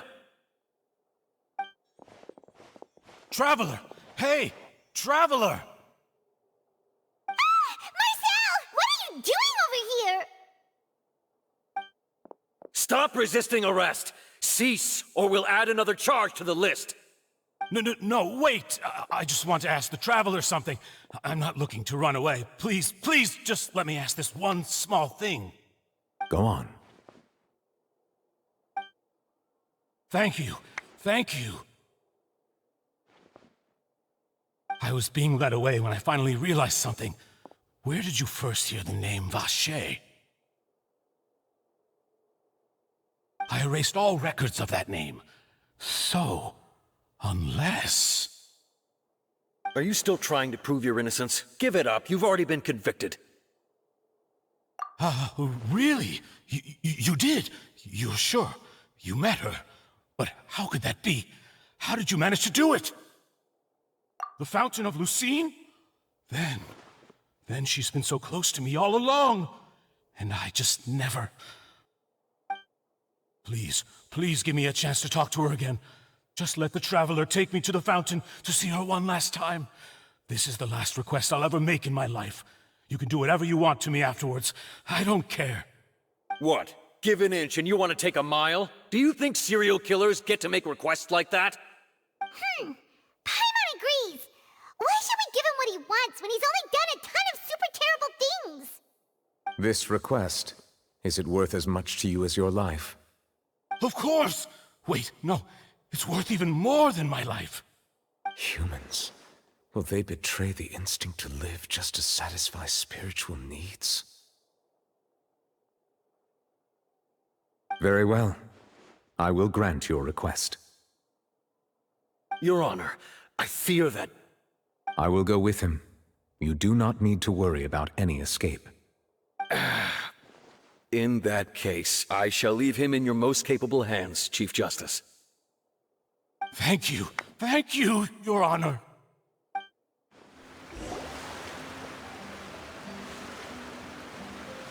Is this the place? You said she's here, but what do I need to do to see her? Yeah, and even Paimon could hear her after drinking that thing. Didn't you just drink a lot of it on the stage as well? Oh, in that case... Vache! Ah! Yes, that's it! So you heard it too! Vignier, it's me! It's me, Vache! Vache? Vache! I'm here! Where are you, Vignier? I'm coming for you. I'm finally here for you. Hey, wait! Be careful! Hey, wait!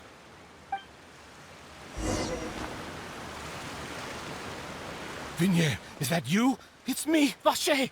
Vignier! Vache? Why did you come? Didn't I say? You don't need to look for me. You look a lot older than I remember. How long has it been? It's been more than 20 years. I've suffered for over 20 years since the day you left. All this time, only the thought of bringing you back has kept me alive. Nothing else mattered to me. I must be dreaming. Who would have thought I'd get the chance to tell you all of my feelings like this? Vignier, you are my everything. I really don't know how I could live without you. But Vache, if you ask me, this world would be better off without you. What are you saying? If not for you, I would have finished my law degree and probably become a top-tier attorney one day. If not for you, I would have continued to pursue my love of the arts, and my works would have been displayed in the Palais Mermonia itself. If not for you, I would at least have been able to take care of my mother. And she would not have grown old and died alone, with nothing but the tears on her cheeks. It's all because of your selfishness, Vache. It's all because of you. You... Wait, you are not Vignier. Who are you? You're right. I am not Vignier. I am the sacrifices. Every woman who died by your hand, as our bodies dissolved, our consciousnesses flowed back to the primordial sea. Our thoughts circulated endlessly within the primordial sea, and we were no longer individuals, but we became one, just as streams of water come together in the sea. I'm Cressy. I'm Lemony. I'm Azine. The only one I am not is Vignier. Why? But then... Where is Vignier? She doesn't want to see you anymore. Every tendril of her consciousness is avoiding you. This is what you get for your selfishness. Your selfishness robbed us of our lives and our futures. You said time and time again that you'd do any and everything for her. But did you ever consider whether she'd want to see you do the things that you did? If she would despise you for what you became?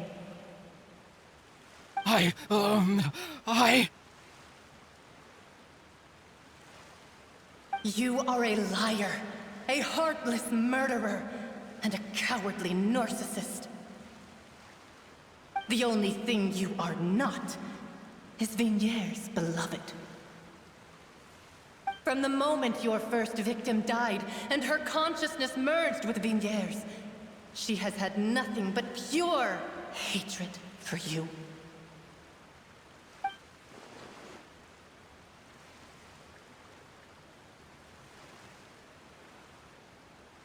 No!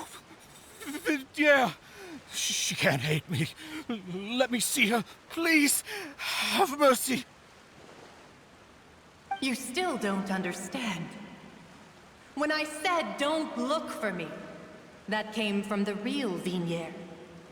She really doesn't want to see you anymore. But on top of that, she also said that because it's her final drop of pity for you. She said that because she knew that if you did come here, we will show no mercy to you. Vache. Vache? Vache. Vache. Vache. Vache. Drown.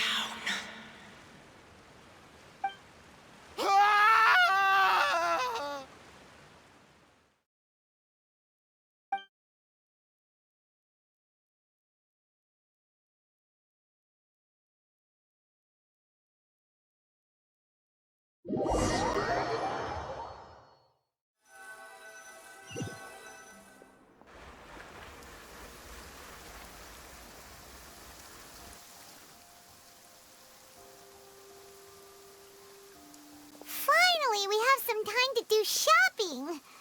Gosh, it's really been a long time since we've been able to relax. Huh. Well met, partner. I knew something great was going to happen when I woke up in such a good mood today. Even this weather can't put a damper on the demoiselle's mood. It's a pleasure to see you both again. Oh, hey, Navia! It's been a few days. Paimon's already started to miss you. Oh, now that I believe. I'm easy to work with and always bring home the bacon. Who wouldn't treasure having a partner like me? Sounds like you're really enjoying life these days, Navia. What have you been busy with since the trial? It's just been one thing after the other. I've been making non-stop trips between Poisson and the courts in Sen. Everyone from Spina di Rosula organized a memorial for my father. We never held a memorial when he first died, since everyone knew that even if we held one back then, no one was going to come. This time, though, everyone in Poisson, and even many people from the court, all attended. So his name's definitely been cleared now. That's what we like to hear. It's been the dearest wish of Demoiselle all along. That blasted stubborn fool. I was right to put my faith in him. I'm so glad I didn't give up on the case all those years ago. Oh, by the way, I ran into Charlotte just after I left the memorial service. Well, maybe it'd be more accurate to say I knew she would be there, and there was no way she'd just let me go. Huh? So you know Charlotte too? The Charlotte? Journalist from the Steambird? Yeah, way back when I first became the president of the Spina di Rosula, she was all over me. Wouldn't take no for an answer. I believe the story was called The True Heart of Darkness, Secret Tales of the Yellow Rose. To be fair, though, it was a really flattering feature. So, we've been on pretty good terms ever since. She was trying to lean on our friendship to get me to do an exclusive piece on the serial disappearances case. Oh yeah, she told us about that. She's always been super interested in that case, so now her wish has finally come true too. Anyway, I told her to make sure that when she writes about you guys entering the opera house with the critical evidence, that you both sound really cool. Now that's another thing to look forward to. We trust Charlotte's skills with a pen for sure. Oh, and in other news, I also took Clarand out for a meal. Oh, are you two on better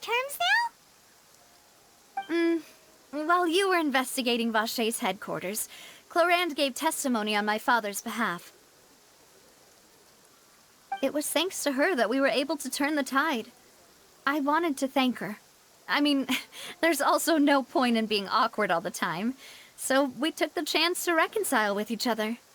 Oh, that's great. Paimon also thought Clarand wasn't actually a bad person. It's always good to have more friends. Anyway, now that the case has finally been solved, perhaps it will slowly begin to fade from the public consciousness. Oh, actually, there's still one last thing I need to do. What is it? I should pay a visit to my father's grave, and tell him the truth of what happened, as well as how it all ended. And on top of that, just how much people still look up to him, to this day. That includes me, too. Miss Navia. Indeed.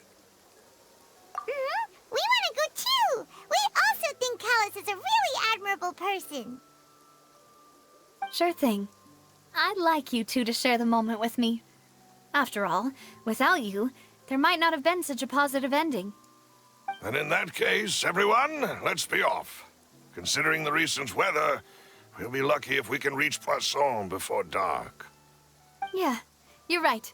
It's been raining non-stop for a few days now. Huh. This is where my father's grave is. To be perfectly honest, even I haven't been back here for a long time. Huh? There's someone there already. Wait. That figure. It can't be... Hmm? Isn't that Neuvillette? Why would the Chief Justice be here? Huh? Navia?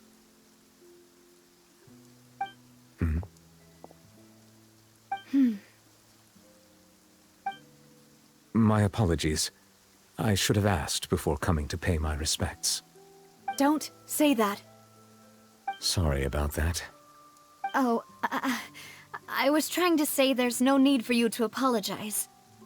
I wanted to show my father how much I've grown, but still, I doubt I've grown to the point that even the Chief Justice would feel compelled to apologize to me over and over. In that case, I will stop apologizing for now. You really could use some pointers on understanding human emotions, Monsieur Neuvillette. In any case, why did you come to Poisson? Well, ever since that day, I've been turning a question over and over in my head. Just what is justice, anyway? There was once a time when I didn't want to believe that there could be anything more important to humans than life itself. Oh, rather than that, it's probably more truthful to say I didn't believe humans were capable of resisting the most basic instinct of living things. That they could rebel against their own nature, or consider certain things to be more important than their own lives. Which is also why I didn't stop your father from beginning that fateful duel. I believed that a truly innocent man would never throw away his life like that. That there was nothing, should have been nothing more important than one's own continued survival. But Mr. Callus proved me utterly and decisively wrong. If not for his sacrifice, the serial disappearances case would have remained unsolved to this day. Mr. Callus made the choice he did for his daughter, for his associates, and for many people completely unrelated to him. And in the end, from a certain perspective, one could say that he did it all for the sake of justice. A justice that's higher than life itself. So, you asked me why I came here. I just wanted to say my apologies to Mr. Callis in person. I should have noticed all of this much sooner. This regret has filled me with a sadness that has haunted me for days. That high and mighty chair in the opera Epiclese indeed insulates one from many important things. Spina di Rosula, thank you so much for your hard work and perseverance. I'm sorry for being mad at you before. So, you're actually one of those types that's cold on the outside, but pretty thoughtful on the inside, huh? That reminds me of Silver, one of my guys. Sorry about that. Self-expression is not one of my strong suits.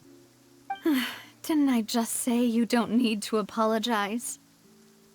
Ah, so Navia and Neuvillette seem to have made their peace as well. Let's not disturb them for now. We can wait till after they're done.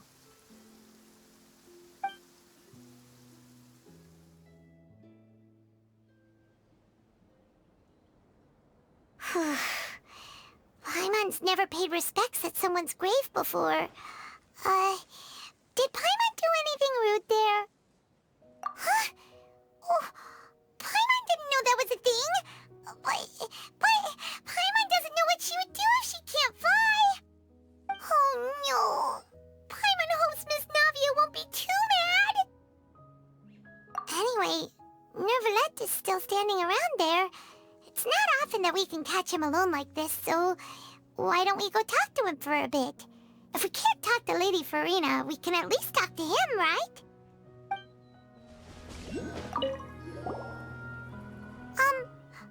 Paimon's really sorry, Navia, but Paimon did something pretty disrespectful just now. What are you saying, Paimon? I don't think I get it. Well, aren't you not supposed to fly around someone's grave? Huh? Who told you that? Hey, Traveler! Why did you mess with Paimon again?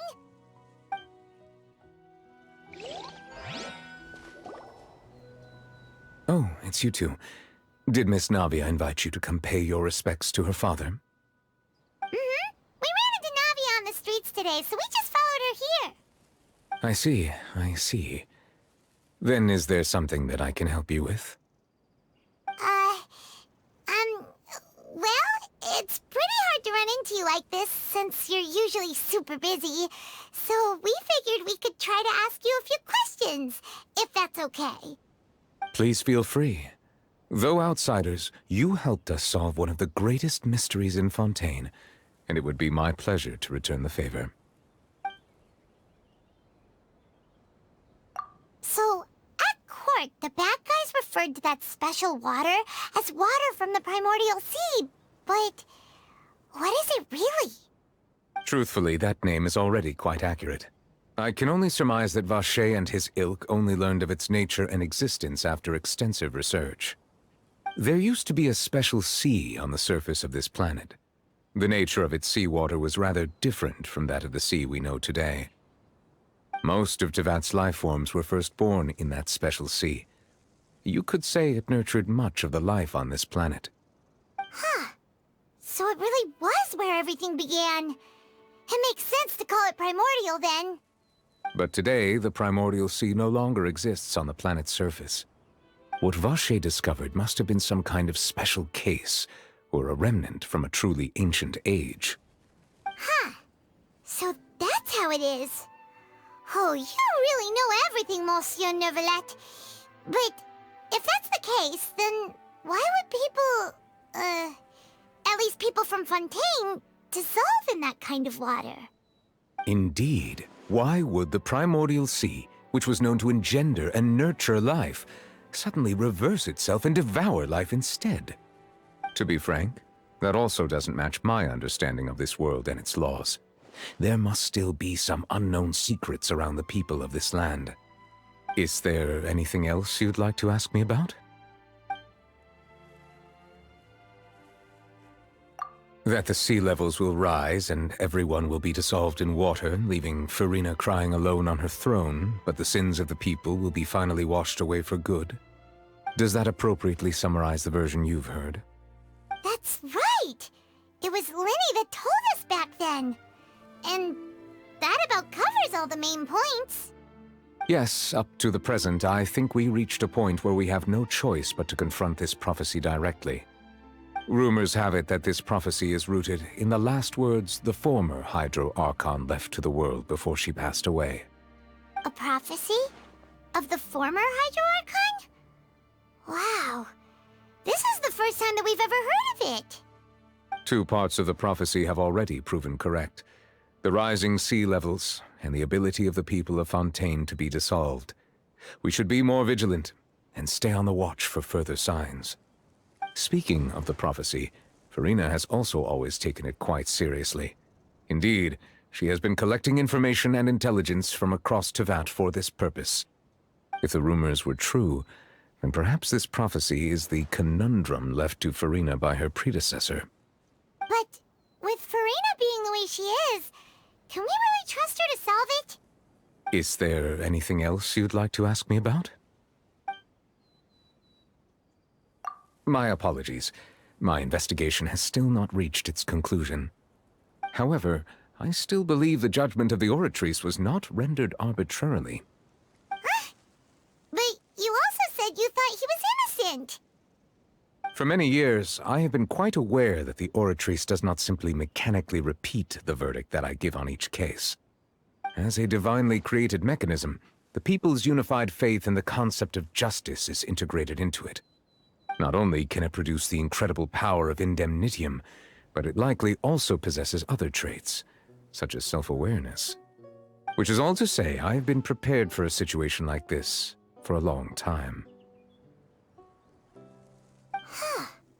So when Linny told us that he heard a human voice from the room where the Oratrice's core is stored... I was not aware such a thing had occurred. Perhaps that could serve to prove my conjecture.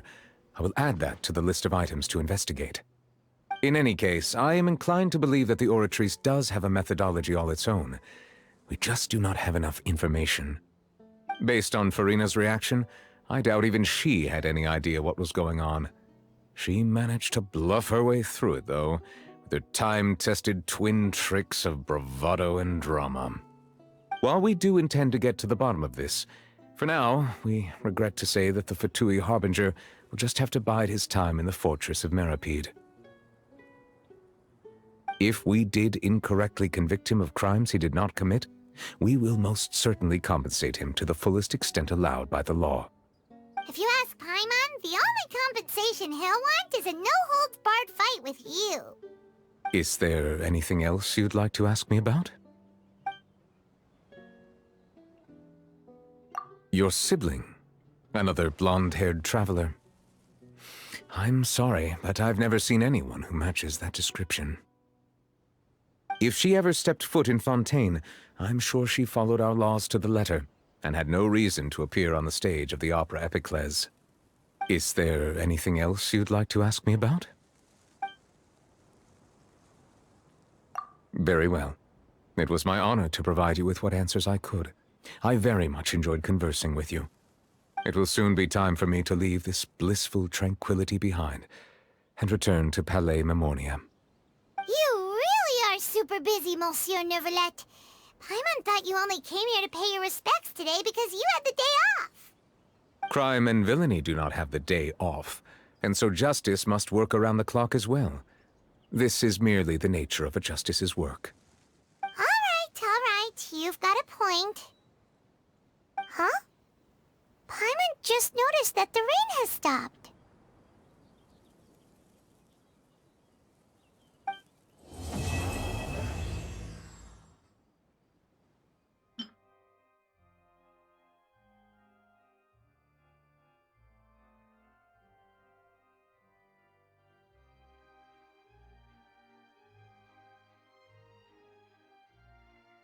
Paimon's gonna give it an ugly nickname like... Bad water! The more Paimon looks, the sadder Paimon gets!